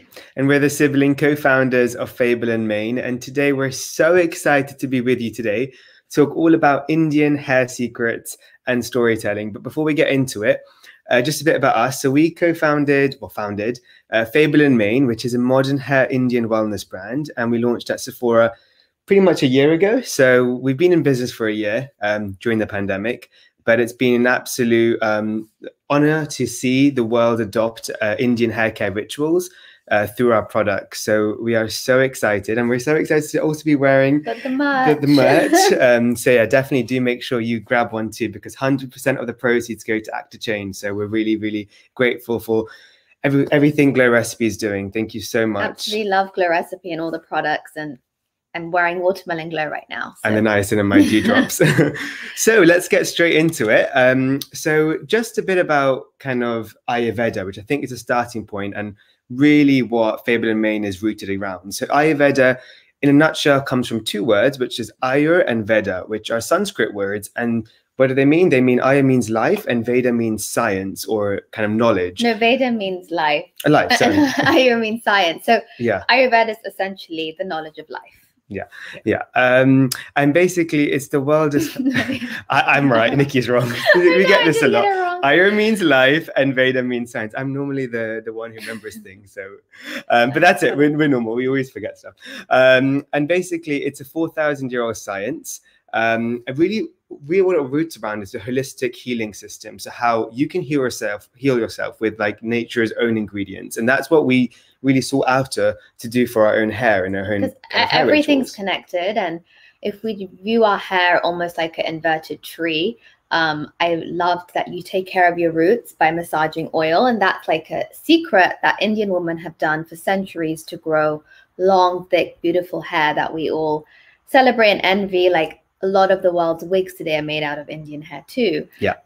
So they used to massage their hair and still do with like coconut oil and ashwagandha and a lot of different herbs. So we wanted to take this ritual that we grew up with, because our grandma used to come from India and massage our hair with oil every Sunday, telling us these incredible fables about animals that could speak. And it was literally like the best experience coming home, our favorite memory. And that's actually why Fable and Mane came around, because it was those childhood memories of our grandma reading stories to us and doing the hair care ritual. So Fable and Mane came around. And so what we wanted to do is take this Ayurvedic tradition that women and men have been practicing for thousands of years in India from Ayurveda, but make it for all hair types, and really especially like the scent, and modernize it with Western science. So we are made in the USA, and we have our Holy Roots hair oil. Yep. So we'll be showing you in a bit how to do a hair ritual, Indian head massage with our oil. But I think it's important to first kind of go back to why hair oiling is so important. Yeah. So hair oiling really is the art of nourishing the hair, specifically the roots, with herbal oils or with oils, which are clean and safe for your hair types. And it's a pre-wash treatment. So you massage it on a dry scalp. I'd recommend to leave it on for at least an hour, or if you're rushed for time, at least 5 minutes before shower, for best results overnight. And the idea is our scalp loves hydration. So anything like with oil-based will really help nourish your roots. Just like a tree, you have to water it, and over time you will grow beautiful, luscious, healthy hair. And the reason why hair oiling is so important with the Indian head massage, which is basically stimulating the scalp, is because it's causing increased blood circulation, allowing those important oxygen and nutrients to be delivered to your scalp, which increases the anagen phase of your hair growth. And that's why it's often synonymously associated with decreasing your hair, hair loss, and making sure you have stronger, healthier hair.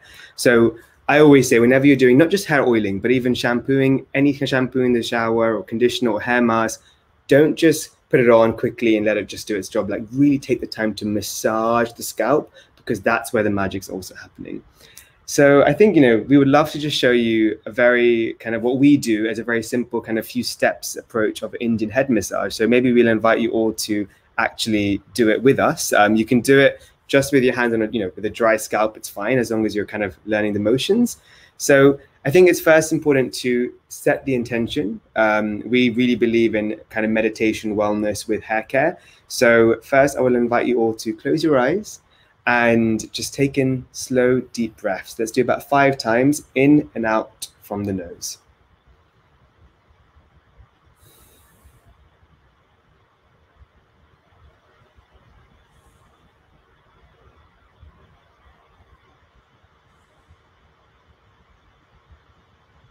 And one more.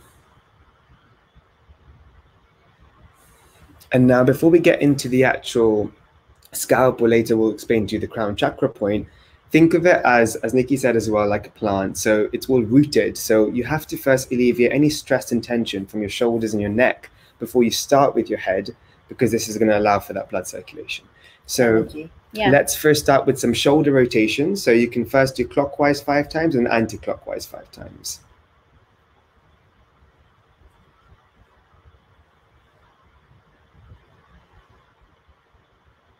And then anti-clockwise.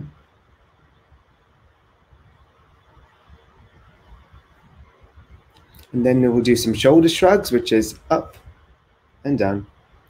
And we just say 5 times. It's a nice number, easy to remember and easy to do. And then lastly, some shoulder presses with your opposite hand, pressing from basically the elbow to the neck. So exactly like so. Really just alleviate any tension and make sure you get to that neck, because that's the gateway to the scalp and the head. And it's great if you put the pressure on your finger pads so you can really get in there. Just usually have a very tight neck. So. And then you can do some quick neck massages as well, which is taking 3 middle fingers of your neck. And then basically, if you want to show, tilt your head. So yeah, tilt your head to the side, and then you want to just, basically give your head support. Like so, with your 3 middle fingers. Friction. And really take your time, put some background music, enjoy this ritual to yourself. And it can be practiced daily, weekly, as you see fit and as you need. But it's sort of like your own meditation, but with your beauty routine as well. And your hair care rituals. We have dogs. Sorry. And now we're going to start with the crown chakra massage. So with your oil, if you have either like a natural ingredient oil from your kitchen, or the Holy Roots hair oil, or just for today's sake, if you don't have oil in front of you, just with the dry massage, you want to take a dropper full of the oil. So Thank you. I'm excited because it's a Sunday night for us in London. So this is perfect to end our day. So good. Activate the oil. Take a deep breath. Set your intention. And then you want to put the oil into your crown chakra point. So the best way to find this is basically put your fingers in like an L-shaped position like so. Thumbs at the top of your ear, a bit like this, like a funny motion. And make your fingers meet the top of the scalp. And this point is your crown chakra. And this is where you can start massaging out from. And this is where we hold a lot of stress and tension. So if you think of your hair kind of like an energy field, that will really help alleviate any stress, which is the main cause for hair loss as well. So. And if you ever feel like you're running out of oil, you can also directly put the oil into the scalp and your crown chakra point. So there's a couple of best motions we recommend. The first one, I would say, is the scalp rub. So this is taking your right hand to your right side, your left hand to your left side, and you want to rub from the back of your head first, like so. Using the base. Leaving the base of your palm. And you want to just basically go all the way around your head. Right hand to right side, left hand to left side. I also like to rub it in a bit. So. We're going to do it quite quickly for time's sake today, but usually take your time, enjoy it. Then the second one we recommend, so that was scalp rub with your hands. The second will be finger pad friction. Do you want to show this? Yeah. So you just take your fingers and then you're putting pressure on, and then almost like, so it's like going like invigorating and then it. Invigorating it. With your fingers, like this. Just friction, a little bit of friction. There's no right and wrong. Do whatever feels good, but these are like some tips we recommend. I personally love the finger pad friction because it just, if you have an itchy scalp, it also really soothes it as well. And then another one, which I actually love, is called the Raindrop Movement. So it's sort of like the pitter patter. Think of it like you're putting raindrops all over your head. You're playing the drums and you just want to let your fingers have some fun. It's really, really nice. And go all around your head. Don't forget to think about the back of your head as well, because that's where your tension lies too. Then squeeze and lift. So this is basically like going in and... So you kind of push your head and then squeeze it up. So apply some pressure. And this is honestly going to really increase your hair growth. I tell you, it's like my grandma always said this, and it worked. And if you don't do this, it's going to change your life. I love that one. My favorite was ruffling, and ruffling is like your hands are like sandpaper, like windscreen wipers, and you're just going to go in and literally, it gets a bit messy. So maybe not the best thing to do if you had a blowout, but it feels incredible. And you're just going to... So there are just a few easy kind of motions to reiterate. We have the scalp rub with your hand. You have the finger pad friction. You have the raindrops, pitter patter, playing the drums. You have the squeeze and lift. And then you have the ruffling, which is going deep into your roots and then ruffling it around. And also, ladies, if you have long hair, like we just applied it to our scalp, but what I do is also put the oil on the ends, and then I'll braid it or just put it in a top bun for overnight and leave it on. And then you always want to make sure you end your Indian head massage with the breathing out to finish that ritual. So we'll do that now. So take in 5 deep breaths in and out. 4, 3, 2, and 1. So while this is the perfect Indian head massage, and we invite you to try it at home, take your own versions of it, do it at your own pace and your own time, there is also a lot of questions you often ask with what type of oils in the kitchen, for example, and from Ayurveda, the Ayurvedic ingredients that are good for different types of hair types. So here are some tips that we recommend. So if you have thin hair or prone to split ends and kind of frizzy hair, we recommend using almond oil or a sesame oil. And this is really great because it nourishes and moisturizes all your follicles and strands. If you have fine hair, we recommend using coconut oil or argan oil. And this is because it pacifies the follicle and it's really good to encourage that hair growth that you're searching. And the last is if you have thick or oily hair, we actually recommend using olive oil. And the reason for this is because it does promote the blood circulation, but also make sure the hormones are really in balance. So those are 3 kind of very easily found kitchen ingredients that you could use at home. If you don't have an oil tonight, we invite you to try them depending on your hair type. But the act of hair oiling is for everyone. It doesn't discriminate against hair color, anything. So we really recommend you all try hair oiling. And it's really important to remember the aftercare. So after you have oil in your hair, make sure in the shower you rinse first with lukewarm water and then proceed with shampooing, maybe twice if you feel it's really oily. And I always shampoo. I put the shampoo in my hand and I lather it and then apply it to your scalp with a little massage. And in fact, you don't even need conditioner because your hair's so hydrated. And another question we often get asked is, how often do you hair oil? So for us, in India, about 40 to 45% of the population actually oils their hair daily. It's so common. That's why often people, like our first Sephora meeting, they said Indian hair is hair gold. So I think that might be one of the reasons why, is the hair oiling. And it's hot there, the climate. So coconut oil women keep it in school. They braid their hair and they have this shiny, glossy hair. Yeah, exactly. So, but we would recommend, if I would say optimum is about once a week or twice a week. But often when you are going to have your wash days, we recommend doing your hair oiling the night before or a few, like 30 minutes before. And try to wash your hair less because our scalp produces natural oils. So we want to encourage that and not, clog it. Exactly. And I would also like to go through some Ayurvedic ingredients because we spoke a lot about Ayurveda, which I think, Nikki, what is it now? Ayur is? Life. And Veda is? Science. And Ayurveda is? Science of life. I knew that, Akash. He's just always teasing me. But some ingredients that we would recommend. So why don't you say what ashwagandha? So in our Holy Roots oil, we have a lot of different Ayurvedic ingredients kind of packed into one, because that's what we grew up with, and we wanted to find the best formula that encompasses all of grandma's recipes. But the two main ingredients is ashwagandha, which means strength of a horse, and I think you can imagine what it does. It's really good for strengthening your hair. And the second one is called dashmal, which actually is 10 roots into one root, and basically it promotes a sense of calm and well-being. Other kind of, we have a product coming out later with hibiscus, you know hibiscus, which is rich in vitamin C and amino acids. And amla is like the queen, like of all conditioners. It's really rich in vitamin C, 28 times more potent than oranges, and it's a fantastic conditioner and just great for scalp health. Yeah. And we'll be launching a scalp care line later this year, which has got amla in the forefront. So we're excited for you to try that.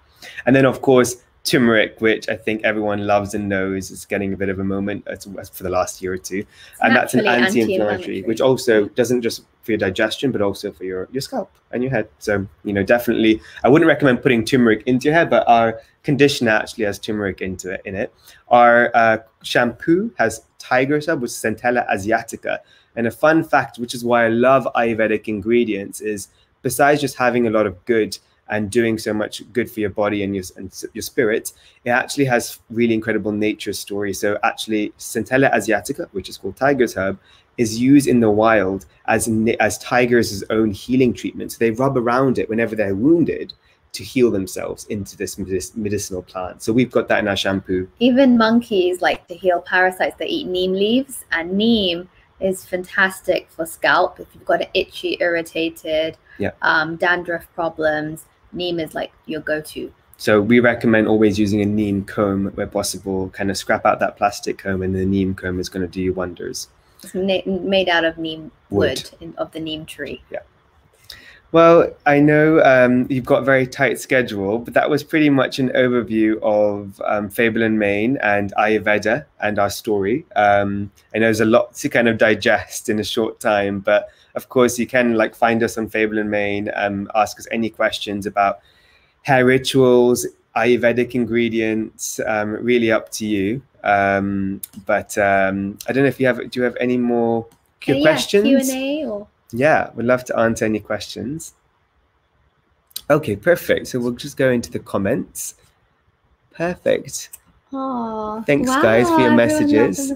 We didn't even notice the comments till now. So how often should you be washing your hair? That's a good question.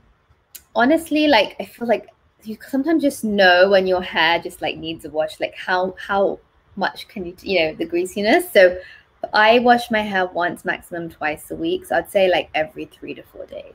Yeah. But you shouldn't like use, there are certain treatments like a scalp scrub, definitely once a week. You shouldn't use it a lot. But it depends also on your activities and like, Akash, you wash your hair. I wash my hair. I shower all the time, but I wash my hair. I'm in a shower cap. I wash my hair maybe every 3-4 days, not so often. Mainly because I think that we learned it from our grandma, just told, you have all those amazing nutrients and don't strip away all those oils. Because shampoo came from India. Yeah, from the champi flower, actually. It was invented in India. There was a shampooing surgeon which came from Bengal to England to massage the queen, and he blended these plant oils. And over time, we've introduced surfactants that you find up in like dishwashing liquid and stuff, which really strips your hair from its natural oils. So one of our aim is to bring back the origins of shampoo from Ayurveda. Someone asked, how did your family traditions inspire the business? I think for us, it was kind of what we knew and grew up with. So it was our expertise in a way. We really, truly, I think for us, we were just shocked to see the industry. There wasn't really any Ayurvedic led ingredients, hair care brands in the market. So it was a bit of a shame for us to go into like the Sephora's, etc., and not seeing the Indian hair care brands or the ingredients at the forefront. So we were set out on a mission to be the first to do it, and we're really proud. I'm really, really proud. Someone also asked, any specific tips I can share with my mum whose hair is thinning? So that's something that first I want to say it's so common. And also even for us, we get moments, it depends on stress, on whatever you're eating, doing. It's so normal that we even get thinning, and it's very like a roller coaster. The definite thing I would say is definitely the head massage regularly. So I would say 2 to 3 times a week is super important. Also, hair oiling is super great, but using those oils I was saying in the kitchen, or I think the Holy Wheat hair oil, honestly, will be a really good treat for your mum. I would say, though, it is very important to acknowledge that you might get some initial hair loss when you hair oil. That's because, number one, when you brush your hair, you have hair in here, but when you hair oil, you see the hair really visibly because it's sticking onto your palm. So people kind of get scared initially when they oil their hair because then they feel that they're losing more hair, but that's normal. Think of it like you're allowing healthier hair to grow after. So you need to shed away those dead hair to grow the beautiful new hair. Yes, exactly. And what do you recommend for drying to prevent breakage? So when you step out of the shower, it's really important. Just invest, if you can, in a hair turban, or just get a plain old like cotton t-shirt and wrap your hair. And then let it air dry for a bit, because like when your hair's wet, it's the weakest, so you never want to put direct heat on it. So let it air dry, and then put a heat protectant spray, and then use like a low heat, like the Dyson or something, just to style it. But yeah, never directly on the roots, and always, if you can, like get trims every 6 months. It really helps with hair growth too. Someone said, what are your thoughts on vitamins and supplements? Yeah. Well, she's a master I'm of a huge this. fan. I take a lot of supplements because your hair is not just what you put on it, it's also what you eat. So like the more greens you have, the more supplements. I take the raw form of ashwagandha, holy basil, tulsi, which are adaptogens, which are just going to like help with any stress, which led to my hair loss which was my journey into hair, and really affected my self-confidence. I used to go in the shower and like clumps of hair would come out. So these supplements have really helped. There are great brands out there too, from Sugar Bear Hair to Nutrafol, that really specialize in hair supplements, and turmeric and all of that. So recommend that. But we have a tea as well. Yeah, we just launched our tiger tea. So it's a 3D kind of printed tiger's head. So we wanted to make it fun, but also it's got all the benefits in there. So it's a golden milk. We call it our grandma's golden milk recipe. So like a turmeric chai. And it's got vitamins, your B12s, your zinc, your iron, biotin. So it's got those hair vitamins in there. So it's a fun way to take your hair vitamins. So if you're looking for something new to try, check out our tiger tea at favorlemaine.com. Yeah. Do you recommend oils overnight or just for massaging before showering? I definitely think overnight is my win. I personally prefer, if I can, keeping the oils in as long as possible. I always kind of think of it as, let the oils, like it will soak in as much as it needs to, and then the rest will just stay on top. So you can never, for me, oil, I will always wash it out anyway. So I just like to keep it in as long as possible. Exactly. But we definitely do recommend when you are sleeping, try to get a silk pillowcase or put a towel over, or something like a cotton, not a towel actually, just because of the kind of the breakage. But get a very like an old t-shirt, a cotton t-shirt. Yeah, because we lose a lot of hair at night, so it's really important. Or braid your hair if you can, because it will really help. Definitely. And then well, that actually answers the next question, which is how do you prevent the oils from seeping into your pillow? Silk pillowcase, or get an old t-shirt. And Lexi asks, can hair oiling help with male pattern baldness? So, I mean, your hair's pretty good considering all the treatments you've done as well. Yeah, no, I would definitely say, I think there is a certain like line. I think when, I had a lot of friends who have severe kind of bald patches and stuff. And I think for them, it is sort of like, there is some kind of procedures that need to be done to get that, but also really lifestyle, like holistic approach, not just the hair oiling. But definitely I would say for prevention, hair oiling is super important. For me, it's what I started noticing, some like receding hairlines and stuff. And I started just hair oiling vigorously for the last couple of years. And it's really helped a lot, You just have to be consistent. I'd say you see results after 2 to 3 months. But in my personal case, when I started hair oiling, after 5 to 6 washes, I could see the clumps of hair in my shower getting less. Yeah. So, it really works. We just want, I mean, just really, it's like your hair is such a journey. So the biggest success for you to have in your hair journey is just to be consistent with it. Just also being mindful of the 360 approach. There's only so much a hair oil can do. It's that the whole wellness routine around it. It's your lifestyle, your stress levels, what you're eating, what you're drinking. So really think about a healthy mindset and a routine to accompany your beauty routine as well. Exactly. And one last thing, that there are obviously a lot of hair oils with silicones, which are, you know, they have their purpose for styling and finishing, but ours is silicone free and as a treatment. And the reason we don't want silicones when you're doing hair oiling for your scalp is that will just coat the surface and you want to get, you know, deep into the follicle, and that's where the magic happens. But it's been such a pleasure, guys. We could speak for days. You can continue the journey following us at Fable and Main, and we're happy to answer any questions you have. Me and Nikki check it every day, so just let us know. But thank you so much, everyone, and see you soon. Thank you. Thanks, everyone. Thanks, Glow Recipes family and Active Change.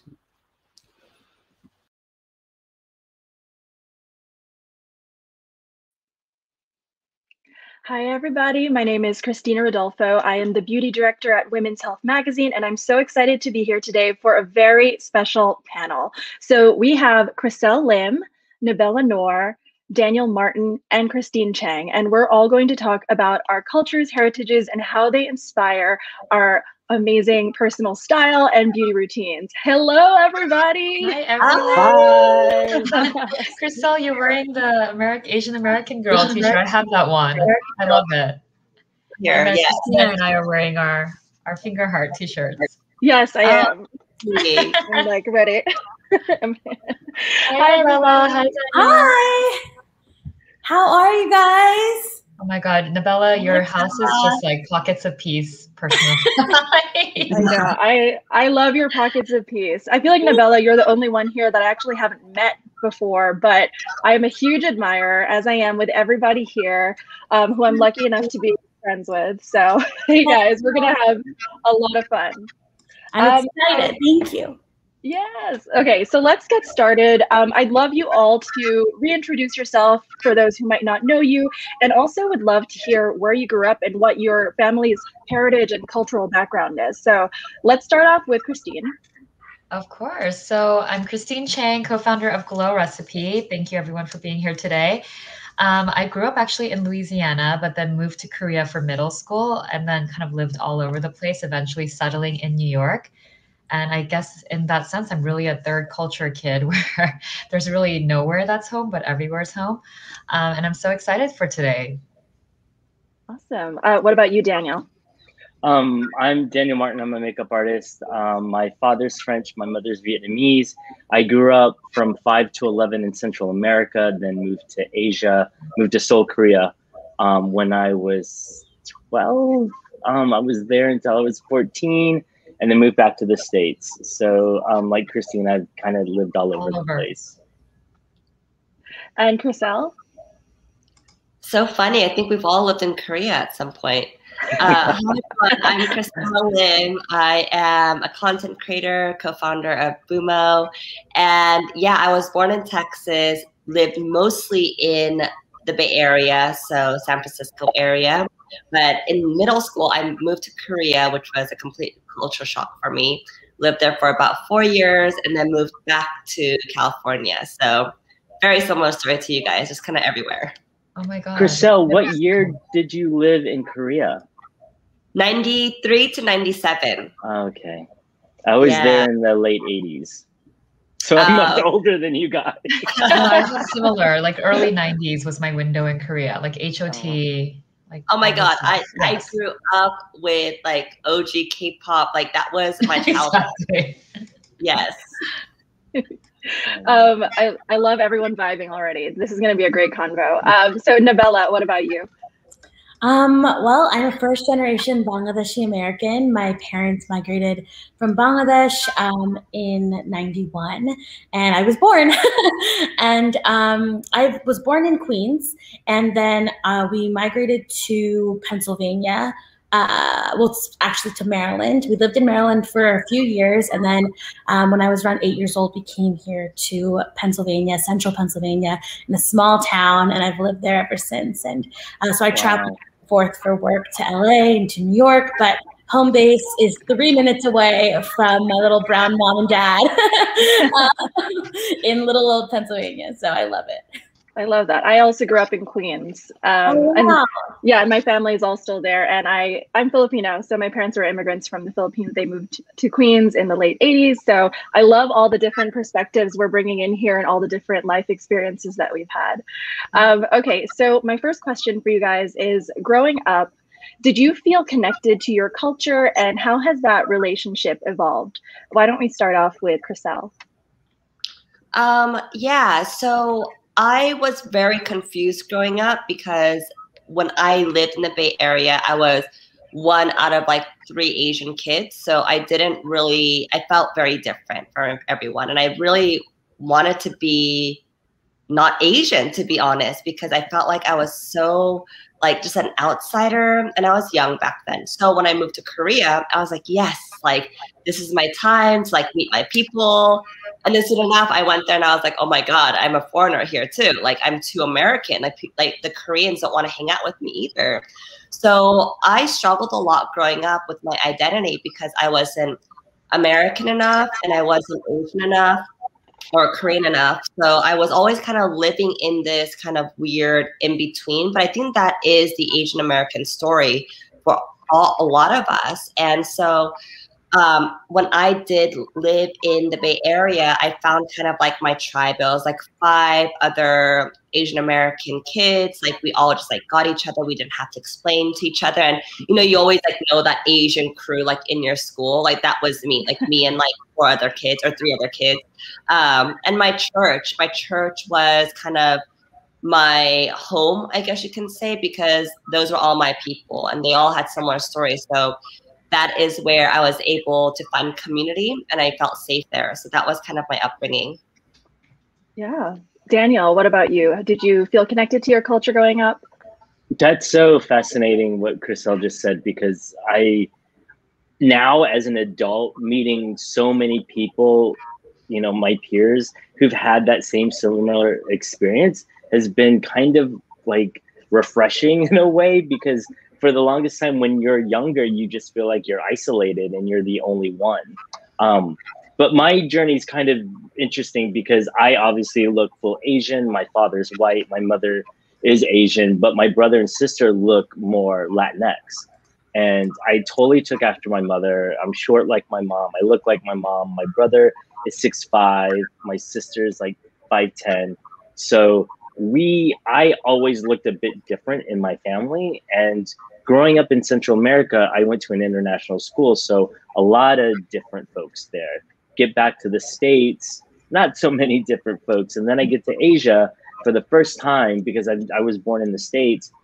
I, like Chriselle, thought I found my people, but the people didn't. They were like, no, you're too dark. You're not Korean. And my stepsisters are Korean. So I actually got into a lot of fights because a lot of Koreans thought I was not trying to speak Korean. And I wound up, now as an adult, learning more Korean than I even know Vietnamese, because my mother never spoke Vietnamese with us. Her and my father spoke French.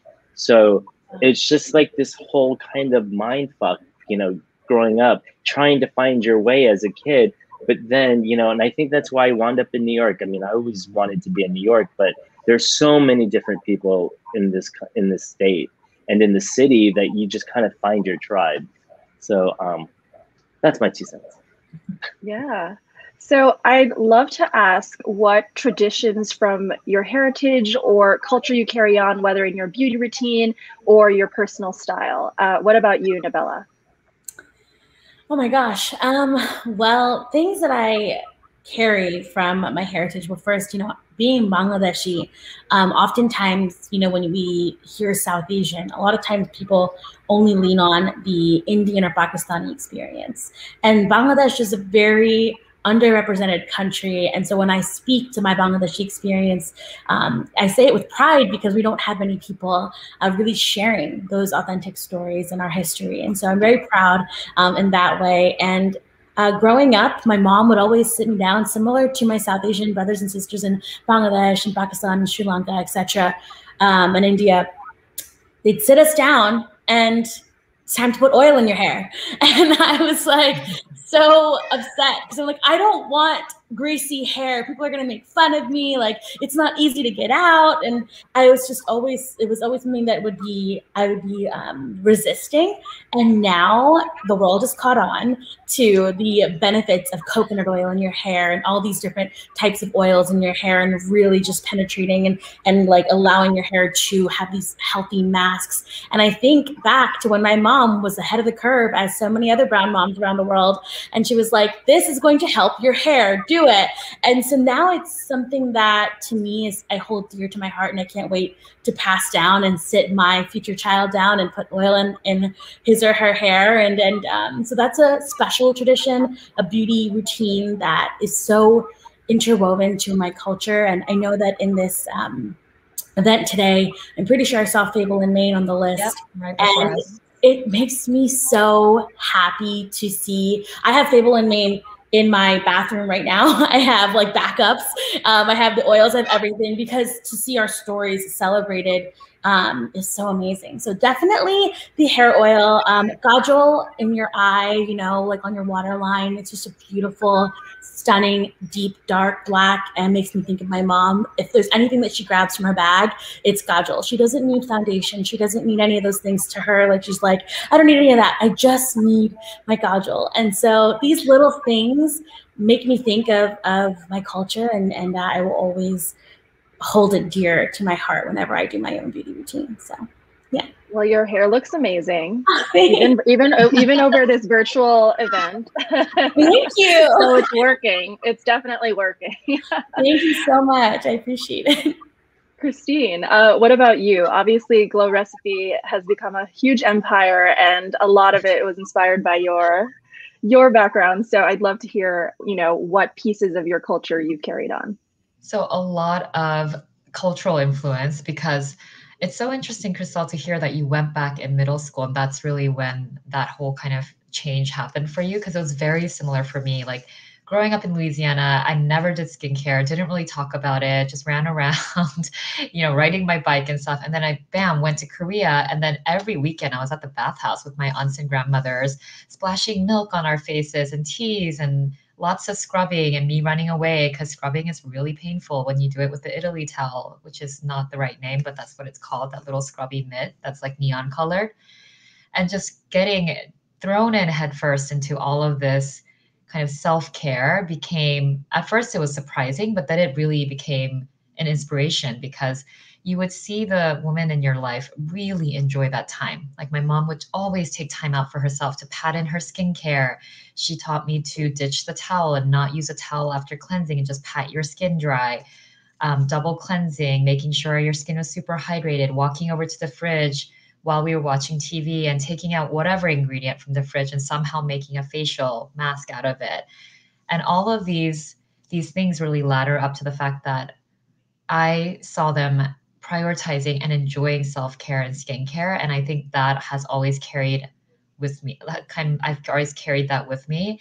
And then coming back to the States for college, I realized, oh my God, people really hated doing their skincare routine. Like, it was not something anyone enjoyed.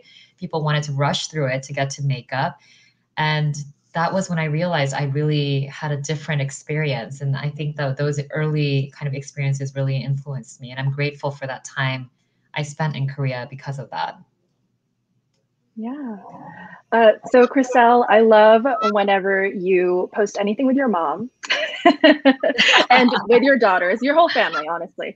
So are there any traditions that have been passed down to you and that you plan to pass down to your daughters too? Yeah, so my mom is skincare obsessed. She's in her 60s now, and she still does like her 10-step routine. And so with my daughters now, what I do is, because when I do skincare for them, they get really annoyed. Like, oh, it's like, mom, stop, you know? But what I do now is I kind of leave everything out for them, so they can just kind of play with it. And so it all of a sudden becomes fun for them.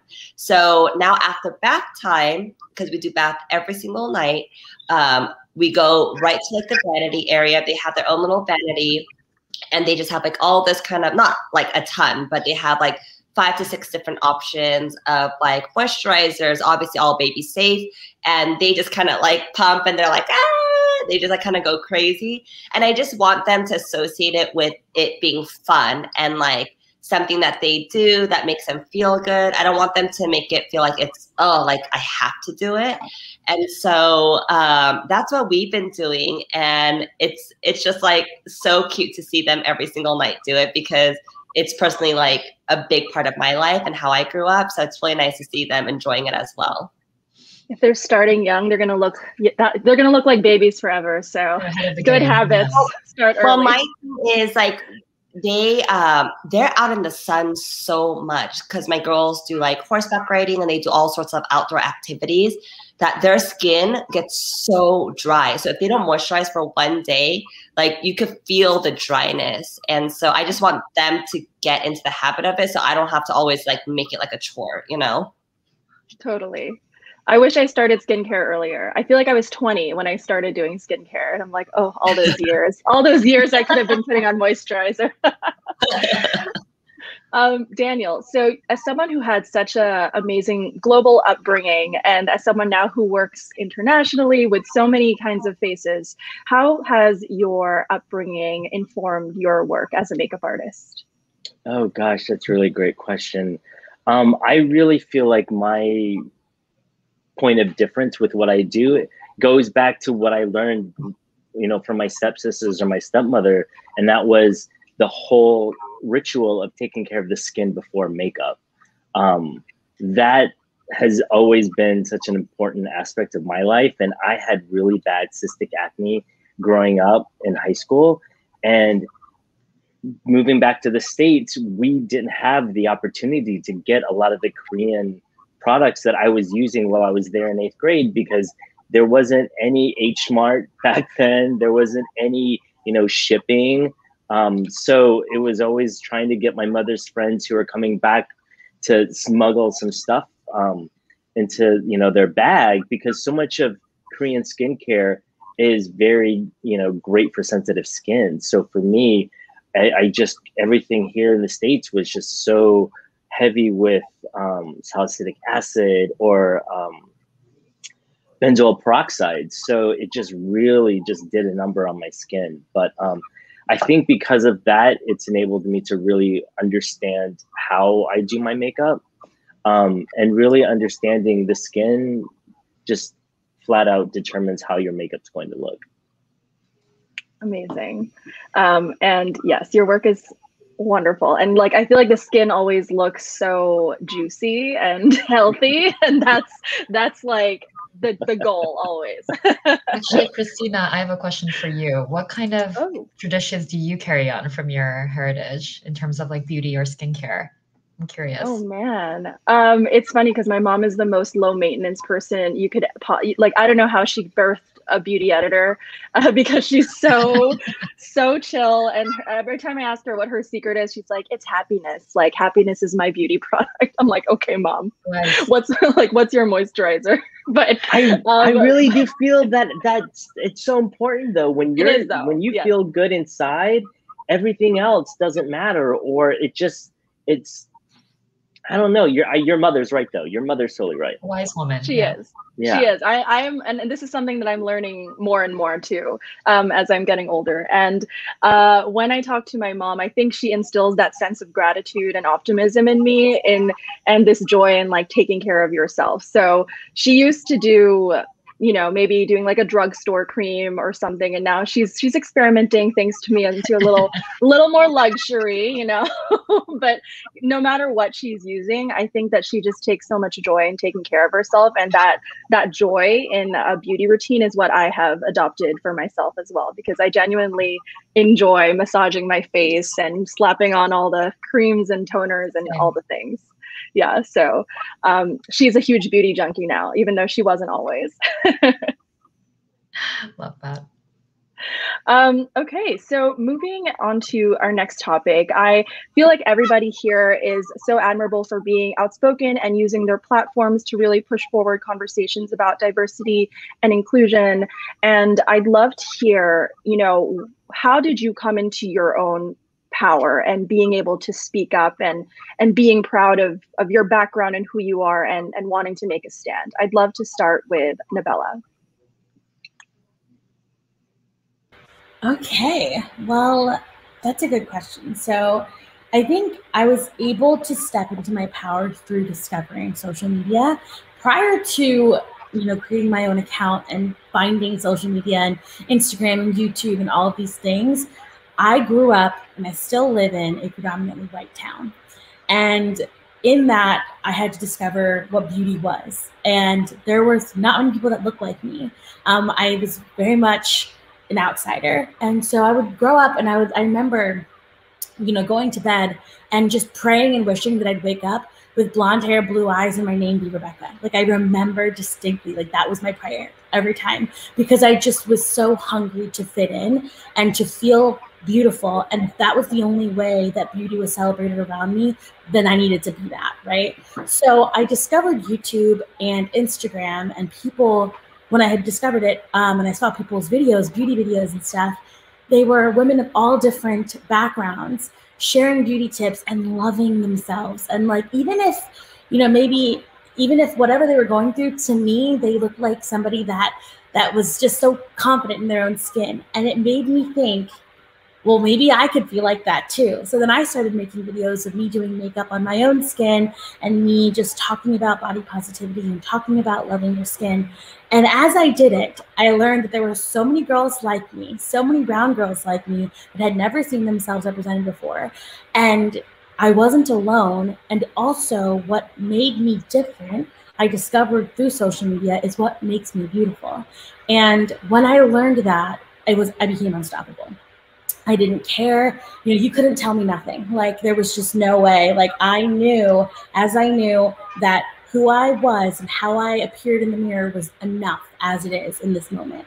And once that light bulb clicked and I saw girls like me that were stunning, that told me, I feel the same way. I was like, oh my gosh, we're not the problem. It's the fact that there aren't enough of us being shown in the world around us. That's the problem. Because I'm looking at you and I'm thinking you're stunning. And for you to even doubt it for a second breaks my heart. And so I've learned that through social media, I have been able to find my power and help others discover their own. But the interesting duality is not only am I Bangladeshi, so not only am I speaking to South Asian experiences, but I'm also plus sized, right? And in the fight for representation, what I have distinctly learned is that even as the beauty industry claims to want to be more of a reflection of the world around them, it's still with a hierarchy in and of itself. So even as these beauty companies say we want to reflect the world, and we want to help you celebrate the skin you're in, it really means still with a specific beauty type in mind. So you still have to look magazine ready and you still have to be a certain size. So it's uniquely difficult to be plus size trying to champion true beauty diversity and celebration when we're still operating under a specific beauty standard and a specific look. And so that's been my unique struggle, but I'm so thankful to have been able to foster through my self-love brand Ziba and through my own platforms, a community where you can really come as you are and be celebrated, and you don't have to be a certain size to be included in the representation conversation. I love that. And it's so important for especially young people who use social media the most to see. Chriselle, you were among the first few people with your size of following to really speak out about Stop Asian Hate. And I know that that meant so much to me as a follower and to so many people who saw you. I felt like people were hesitant, right, just to really speak up, but you just like went full force ahead and took a stand and really spoke for our community. So what was it that really made you feel that motivation to do so? I think it was really when the start of the attacks on the elderly, because I just kept thinking of my own parents and having to have that conversation with my parents of, you cannot go outside, because they live in the Bay Area. And I said, you cannot go outside. It's really dangerous right now. And they were just like, no, it's not a big deal. And I'm like, no, it is a really big deal. You guys cannot go on your walks. And it was then when I was like, oh my gosh, like, this is not okay. Like, where we live in America, and this is the type of conversation I'm having with my own parents who are also Americans themselves, right? And so that's when I was like, okay, we need to do something about this. And so that's when we kind of like rallied up our friends within the industry, beauty and fashion, and we all kind of started that Stop Asian Hate campaign. And it was really awesome just to see the support amongst our peers and also non-Asian people that came in to really support, and how it continued to grow beyond that. And I think the most important thing, though, is that what I realized is that you have to take the time to not just spread like this flashy, flash in the pants like photo, but you have to really take the time to explain to people why certain things are not okay. And that's why I've made multiple videos of like why asking certain questions that might seem very harmless are not okay. And we know that you didn't mean harm when you ask these questions, like, where are you from, right?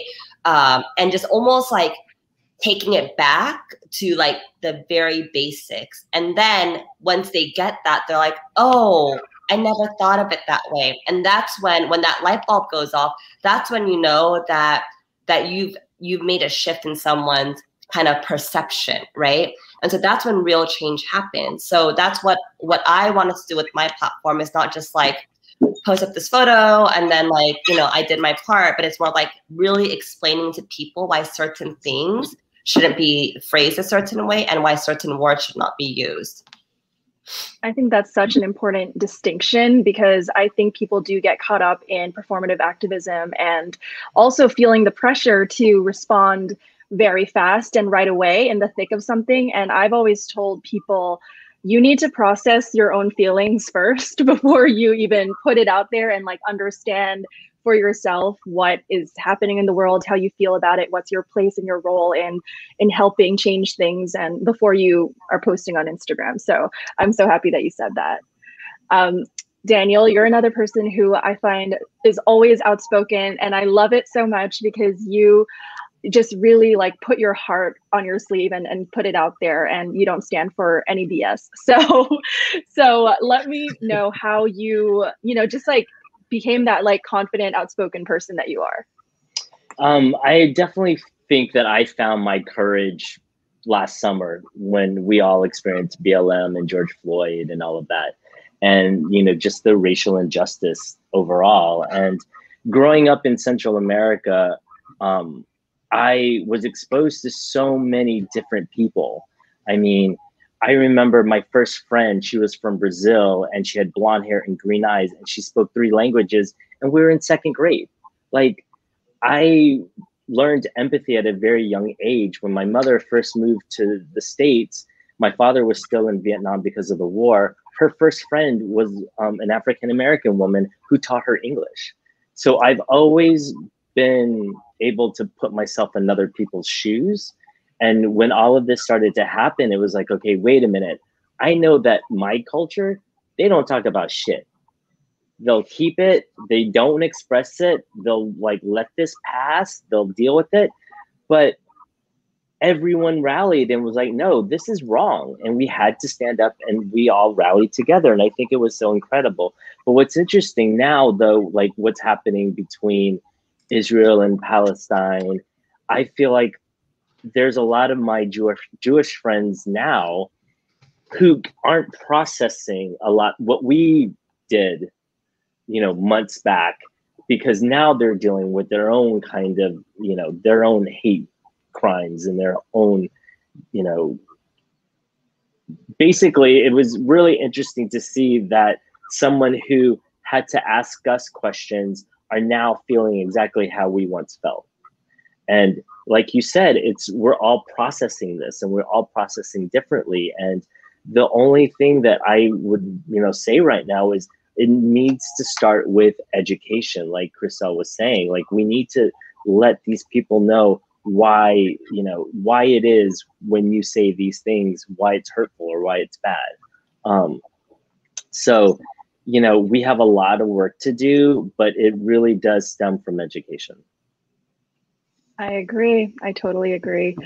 Christine, as a business owner and, someone who has a beauty brand, what do you feel like your role is in, launching conversations about like movements and also hosting events such as this one to really amplify marginalized voices? I really admire you for hosting something like this. So I'd love to hear as a business owner, because I know that, just as someone who speaks to a lot of beauty brand founders, a lot of people don't really know how to go about this. Like what's their place and how do they handle it as a business? So for me, like I grew up in Louisiana, a small town, and at the time I still remember the only Asian representation I ever saw was Claudia Kishi from Babysitter's Club, which is why I almost cried when Babysitter's Club relaunched on Netflix, because that was a blast from the past. But anyway, when it came to a point where we were about to launch Glow Recipe, and Sarah and I co-founded this back in 2014, it was a convergence of, okay, so we have beauty experience in both Korea and the US, and we built it over 10 years. And then somehow people are really interested in K-beauty and wanting to know more about the culture and all these beauty practices, and that coming together and it feeling like we had to do this, because at the time at L'Oreal, we were the only two people who had concrete beauty experience in both countries. And it was almost meant to be to kind of come in and bridge that gap and use our experience for this purpose. And it felt like fate in a way. Like, how did this timing happen all at once? Because I remember every day still growing up in a place where no one knew the country I was from because they had never heard of it, much less anything about Asia in general.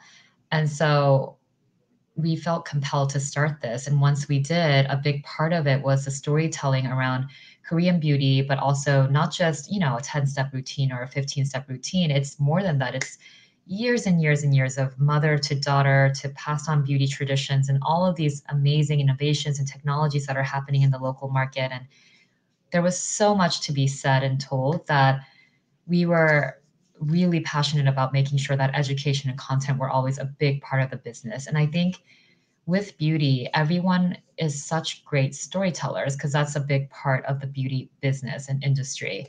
And for businesses that, for our business, we are very much in the intersection of US and Korean culture, global and Korean culture, and how we're really bridging that divide and how we're using our voices to make sure that because we are Korean American, but also Korean beauty inspired, how we can do our best to amplify those stories and making sure that we're doing our kind of role as and responsibility as a brand. But for brands that are not maybe directly inspired by Korean beauty or Asian beauty, but you do have certain inspirations in your business model, such as, sheet masks, or you were selling a gua sha product or something that does go back to those traditions, then there is, I think, a responsibility to pair that with some type of storytelling so that people understand the culture and the traditions behind the things that are driving the profit of your business. And that is also your responsibility to your customers and your community as well. And we actually had this conversation with a lot of other beauty founders who had reached out over the past year asking to how to get involved. And our first response is always that. Start with storytelling, with amplifying voices, with kind of making sure that you are, especially as a beauty brand, if you're in some way inspired by these things, then you're also doing justice to that and those traditions. That's such an important point. And I'd love for anybody else to jump in as well, because there is a lot of talk, especially in the beauty world and fashion worlds, about cultural appropriation and, what is a responsible way to talk about practices and or ingredients or give due credit? I think collaboration is key. You know, if you are going to adopt, you know, a technique or a tool or something from a certain culture, instead of claiming that this is a brand new product that you'd created, I think it's really important to, one, share where it came from, and also I think collaboration is always the best way. So you're actually giving credit to the origin, right? So instead of like creating a brand new product, who is the best in that category that you can collaborate with, that you could create like a new gua sha tool together, that you could come out with together, right?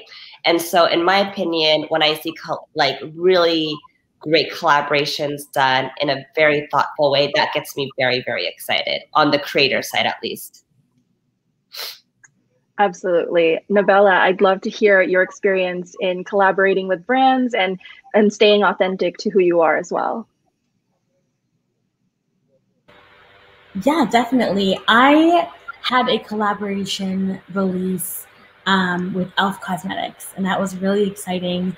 We created a complete collection, and it was the first ever Bangladeshi American woman in the world to have a makeup collaboration. So it was a big step, and a lot of the fun, cool things that I've been able to do have felt really amazing because it's the first for my community.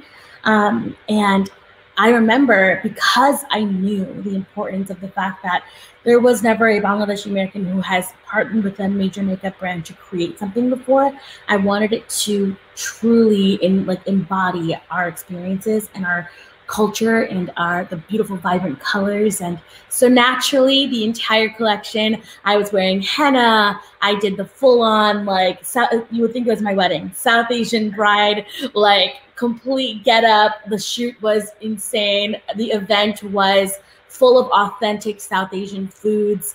And I really cannot thank Elf enough for really just going hard and just giving me the reins. And I think that when you do collaborate with a creator and you want to help that person celebrate all of what makes them who they are, giving them the creative direction and that freedom is so special. And it also shows you're not just tokenizing them. And that's one of the most amazing things, is feeling like you're not just able to partner with somebody, but you also have a sense of agency, and you also have a sense of just this like autonomy to really just create something and create it and tell a story and convey it. So from the content creator perspective, that's been really special, is every time I partner with a brand, when they really put their money where their mouth is and they walk the walk and not just outwardly talk the talk, I always love that, because you can always just tell when you're a tool to convey a message or when you're somebody that's actually being celebrated. So yeah. I would love to see more of that from brands. And I agree. Like, I remember seeing your Elf collaboration come out and being so just enamored by all the imagery and everything. I was like, this is brilliant. We need to see more of this. Thank you. So I'd love for all of us to talk about other steps, like actionable steps that the beauty and fashion industries can take to be more diverse and inclusive. Daniel, I feel like we were just talking about this actually on another panel, but you know, I'd love to hear from you as somebody who is on the kind of the creative team behind the scenes. That it's not just the main image, because as Nabella was saying, a lot of times people fall into the trap of tokenizing and just making sure there's a face that looks diverse, but behind the scenes, it's not always a story. So I'd love to hear from Daniel. Yeah, we definitely need more representation across the board with, you know, not just fetishizing a specific Asian look, because we all know that there's so many diverse looking beautiful Asian women in the world. And, you know, it starts with those executive level positions, those top creative positions, to, you know, come in and really kind of shake the table and say, hey, we don't need someone with straight dark hair and pale skin. These are all the other beautiful shades that we have in the world. So it kind of, you know, it starts there. And there's also, you know, working with a brand like Tatcha that the founder's Chinese American. It's based on Japanese beauty rituals. I would love for us to, you know, really show, you know, all colors of beautiful, you know, still respecting Japanese beauty rituals, but with someone who's Korean or someone who's Filipino or someone who's from Thailand. You know, it's all global now, and we all want to be represented, and, you know, being able to, you know, make those decisions would be amazing. I do feel like all the beauty brands that I follow on social that are still in Asia, there's still a lot of work that needs to be done with diversity within the culture. But if we can start here in the States or the UK or in Europe and branch out, that's a start. But we definitely need to start having those conversations. For sure. Christine, as someone who, you know, has to work on campaigns and launching products and making a lot of creative, I'd love to hear what the process is for you guys to make sure that you're being inclusive. Yeah, it's a really great question. So it has to be baked into your processes. That's what I think is so important. It can't be an afterthought. It can't be, okay, let's hire this one model out of the 3 and then we're set, because that is a very short-term approach. And so for us, we really, while this is something we've always thought about, we really took a step back last year about, okay, so what could we do even better? How can we continue to improve? And part of that was to create a diversity advisory board. And so we have a group of these amazing industry leaders where we are getting advice from them ahead of time on new developments, on campaign imagery, on, you know, the language even that's being used in some of our campaigns. And inclusivity goes beyond, you know, ethnicity. There's just so much around inclusivity that can fall into this, and just having more voices in the room makes it so much more of a robust discussion. There's just been so many thought-provoking conversations that it's just been one of the best things that we've ever done. And Nabella earlier mentioned, you know, size inclusivity. That's another thing that we're really passionate about, and why we recently partnered with Tess Holiday, for example, on our body launch, because it's so important to really think about, okay, am I really being inclusive both in terms of skin tones, but also skin textures? What about skin types? Am I showing someone who is acne prone, who has maybe cystic acne, or really is very breakout prone, because that also reflects a subset of our customers, or someone who has a different body shape or type, and all of that really feeds into our processes now. And of course, as a brand, there's always room for us to do better, and it's something we're constantly thinking about. But I do think as long as you're making sure as a business to really incorporate it early on into your conversations where it can actually make a difference on the outcome, I think that's the first step. And I love what Daniel has said actually in several panels about people behind the scenes. And so it's not just about the models or the campaign imagery. It's about, okay, who's doing your photography? What team is in charge of, you know, doing the creative work on your visual imagery? Who's doing the retouch? Like all of that. Then it even goes to your team structure. So really thinking through it more and more comprehensively is something we've been challenging ourselves to do, and hopefully can continue to do better. I love that. I would also encourage, you know, all beauty brands and fashion brands to also expand their roster of people that they work with and collaborate with, because there's so much talent out there. And with social media, there's such a diverse pool of people that you can work with who are creating their own platforms and have their built-in communities of people who identify with them as well. And it's like, I love seeing the same people that I love seeing, but I also would love to see new talent also highlighted. 100%. I feel like I'm sorry to jump in, but like there's more beauty editors that are Asian than there are fashion right now. Oh. I mean, there's that. Well, I don't see anybody in person anymore, so yeah. I don't know. I mean, don't know, like the content creators, you know, I remember when before Eva got her position at Lucky, there was maybe 2 other Asian fashion editors at Vogue, but then they left publishing and went to consult. So yeah, there's not a lot of Asian photographers fashion photographers. And Yeah. there's maybe one prominent Korean American fashion photographer right now, who's really, she just shot the cover of Aquafina, and that was amazing. So yeah, we definitely need to celebrate those voices. That's so true. Aquafina on the cover of Allure, you mean, Daniel? Yeah, that was an amazing cover. Yeah. I agree. I love that cover. So I'm going to wrap up with a last question, and it's coming from the audience, actually. So thanks, guys, for chiming in here. Starry One Skies 22 asks all of us, what is one way you've brought in more API representation to your work? Let's start with Chriselle. Because I am a fashion creator, I've just been a lot more intentional with the pieces that I buy, the outfits that I wear. You know, it's always easy to just show off like the best from Chanel and Dior and all of that, and that's always exciting. But you know, really taking a step further, being like, okay, who can I support that would actually feel it at this moment? A small Asian brand owner. And so right now I am wearing, you're wearing this shirt too, right, Christine? Yeah. We're wearing Great the shirt at home. My daughter loves it. I'm from here. Oh yeah.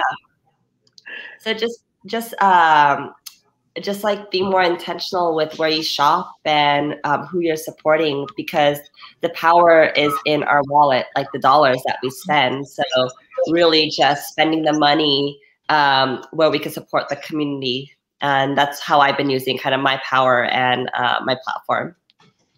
I love that, Chriselle. And I feel like anything you wear, I'm like, I need this immediately. So I feel I'm definitely influenced by anything you wear.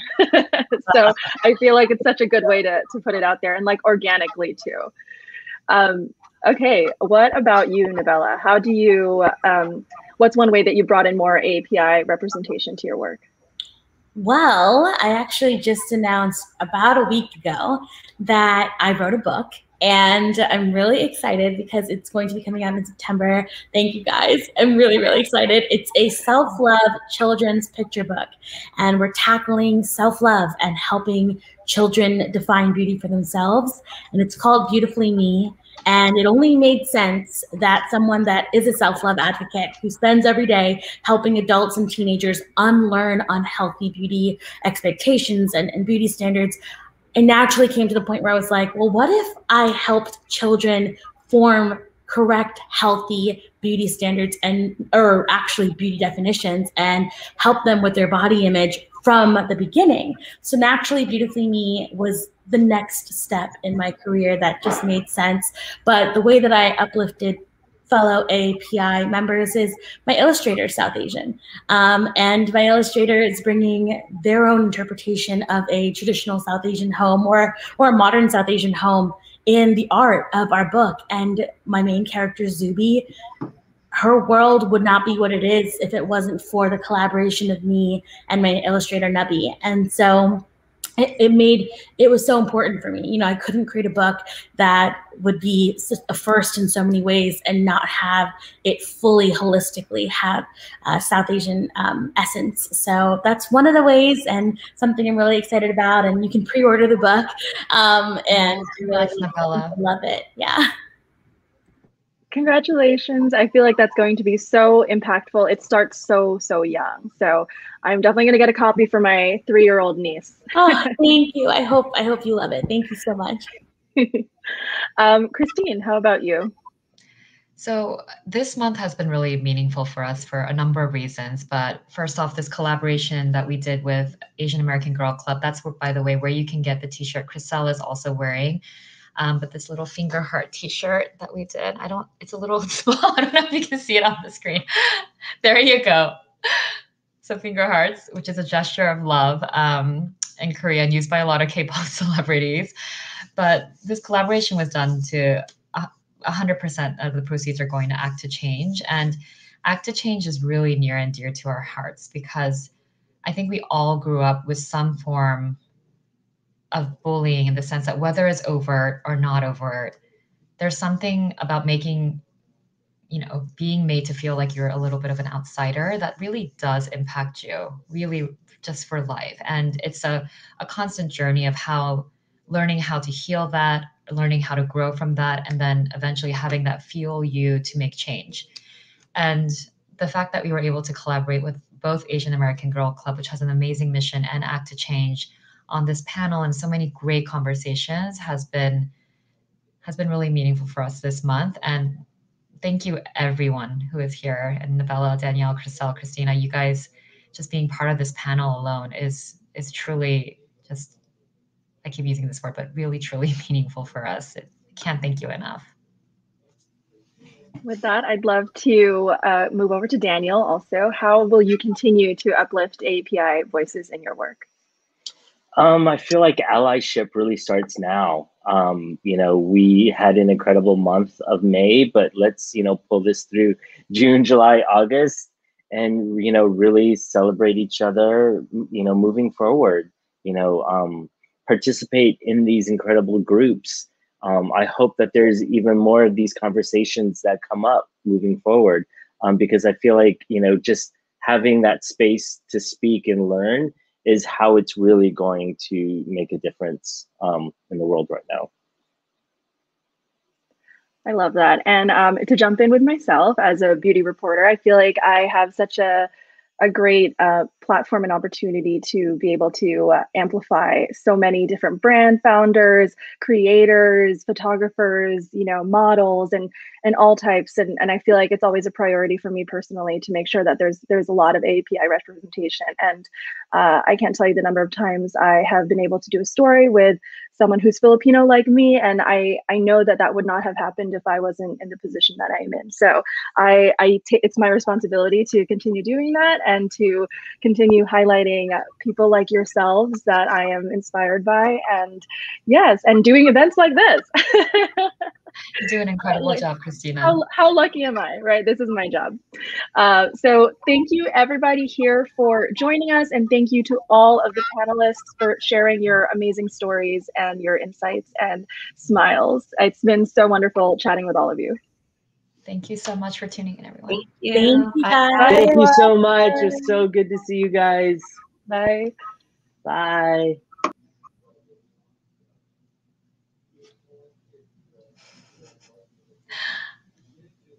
Hi, Christine. Hi, Sarah. Hi. And hello to everyone. Hi. Hi, it's so good to see you. What an amazing day. I know. It was so fantastic. Just to all the folks out there who don't know me, let me just say a quick hello. I'm Malik Pancholi. I'm an actor, I'm an author, and I'm also the chair and a co-founder here at Act to Change. And I just want to thank all of you for joining us today. It was such an insightful and inspiring day. I hope you all learned some beauty and fashion tips and some tricks. And most importantly, I hope that you feel more inspired to be your full, authentic selves. As you all know, Act to Change is all about helping AAPI youth feel proud of and supported in their identities. And one of the reasons I personally am so passionate about the work we do to end bullying and hate is because I too, like so many of our panelists that you heard from today, know what it's like to feel different or to be made to feel different. And you know, for me, growing up Asian American, South Asian American, as a gay man, I was often made to feel less than. And I know that the images that define beauty and fashion around me, like the covers of magazines and billboards and the faces on TV shows, all reinforce this idea that, you know, I somehow didn't fit in. Christine, I know you just spoke about this on the last panel too, and I certainly can relate. But for me, what was so powerful about today was that it was a day where we got to redefine that. We got to break the mold on what beauty is and what fashion is. And most importantly for me, that so much of it can be on the outside, but it also affects the way we feel on the inside, which I think is so incredible. So I'm just so grateful. And I want to thank Glow Recipe for partnering with us on this event. Christine, I heard all the love that you just gave Act to Change in the last panel, and I want to give it right back to Glow Recipe. This has been such an incredible partnership, and I'm so grateful that we got to do this. So just a big thank you for me, but I also want to hear from the two of you. What were some of your favorite moments today? Well, first of all, thank you for partnering with us. It means the world to have partnered with an organization like Act to Change. Is such a meaningful cause that you guys are always working so hard on. So thank you for working with us. I think all of the panels and sessions were really just meaningful in so many ways. I love how everyone was more vulnerable than usual and shared their stories, their personal stories, and how everything sort of laddered up to who they are. All of the trailblazers that we were able to invite today. Just one thing actually that I want to point out from what Ali said earlier is that the way, you know, we're having these model minority myths or any sort of perception about Asians, and the way to sort of break that down is to have conversations and to share our experiences together. And I could not agree with her more. I think the fact that we're doing it like this today in a platform, although it's virtual, I think it was just such a great way to, again, break it down, share our thoughts with the audience. And I also love how Michelle was able to pull an Asian model like Aquafina on the cover of Allure. I think it was just such a breakthrough moment, but there was a reason behind it, and there was a lot of thought that went through to make that happen. So just very proud of the work that she was able to do, but also share it with the reason and the purpose. So those were really what stuck with me today. For me, I think Chriselle's quote about really struggling with identity because you're not American enough, but you're not Asian enough, and you're always kind of living in between. And this word in between comes up a lot when you come from different cultures. And I think being a common thread throughout a lot of these panels today is kind of finding power in that in between. And that is your difference. That is what makes you special. And Nabella said it really, really well, where she said, what made me different is what makes me beautiful. And once I discovered that, it made me unstoppable. And I think those are words that are incredibly empowering for everybody. And I just came away with a lot of takeaways, even though a lot of the panelists are people that we see on social media and on different panels very often. Just today, seeing them share their stories and being so brave has been really, really inspiring. Malik, do you have any panels or any, quotes that you have? I mean, I was just going to agree with everything that you said. I feel like what's so special about an event like this is, like you said, we do get to hear from these people in other avenues, but to create this kind of space and to be able to go deep into the issues, I think is like, it's the joy of a day like today. And I also think that it creates the kinds of conversations, hopefully, at home for all the people who watched, create space for them to have these kinds of conversations as well. So to me, I think that's like the most exciting thing is that we created a space here today where people got to, like you said, be vulnerable and be open and share those kinds of amazing things. And for young people, I feel like that idea, I spent so much of my childhood running away from the things that made me feel different. Yeah. And only as an adult to realize that, like, oh no, that's actually where so much of my power lies. And I say the same thing to young people all the time, certainly through Act of Change, but through, my other platforms as an actor and as an author as well, that like hold on to those things that make you feel different because they are going to be your superpowers, like they are going to be the things that give you that special place in the world. So it was really exciting to hear that reflected back from so many influencers today. Yeah, I mean, we want to thank everyone, the audience included, but all the speakers that were able to partner with us today. I mean, everyone that was on the panel actually said yes right away when we all reached out, right? And I think that speaks volumes to how passionate they are about bringing awareness and supporting this community. And we're really proud to be a part of this amazing community that are willing to support and celebrate one another. So thank you, everyone, for making this day so special and meaningful. And we are also so thrilled that all donations from today, guys, are going to Act to Change to help end bullying and uplift AAPI youth. And also today is the last day to get your Asian American Girl Expo recipe t-shirt, the finger heart t-shirt, with proceeds also going to Act to Change. All right. So I think that's a wrap. Happy AAPI month, everyone.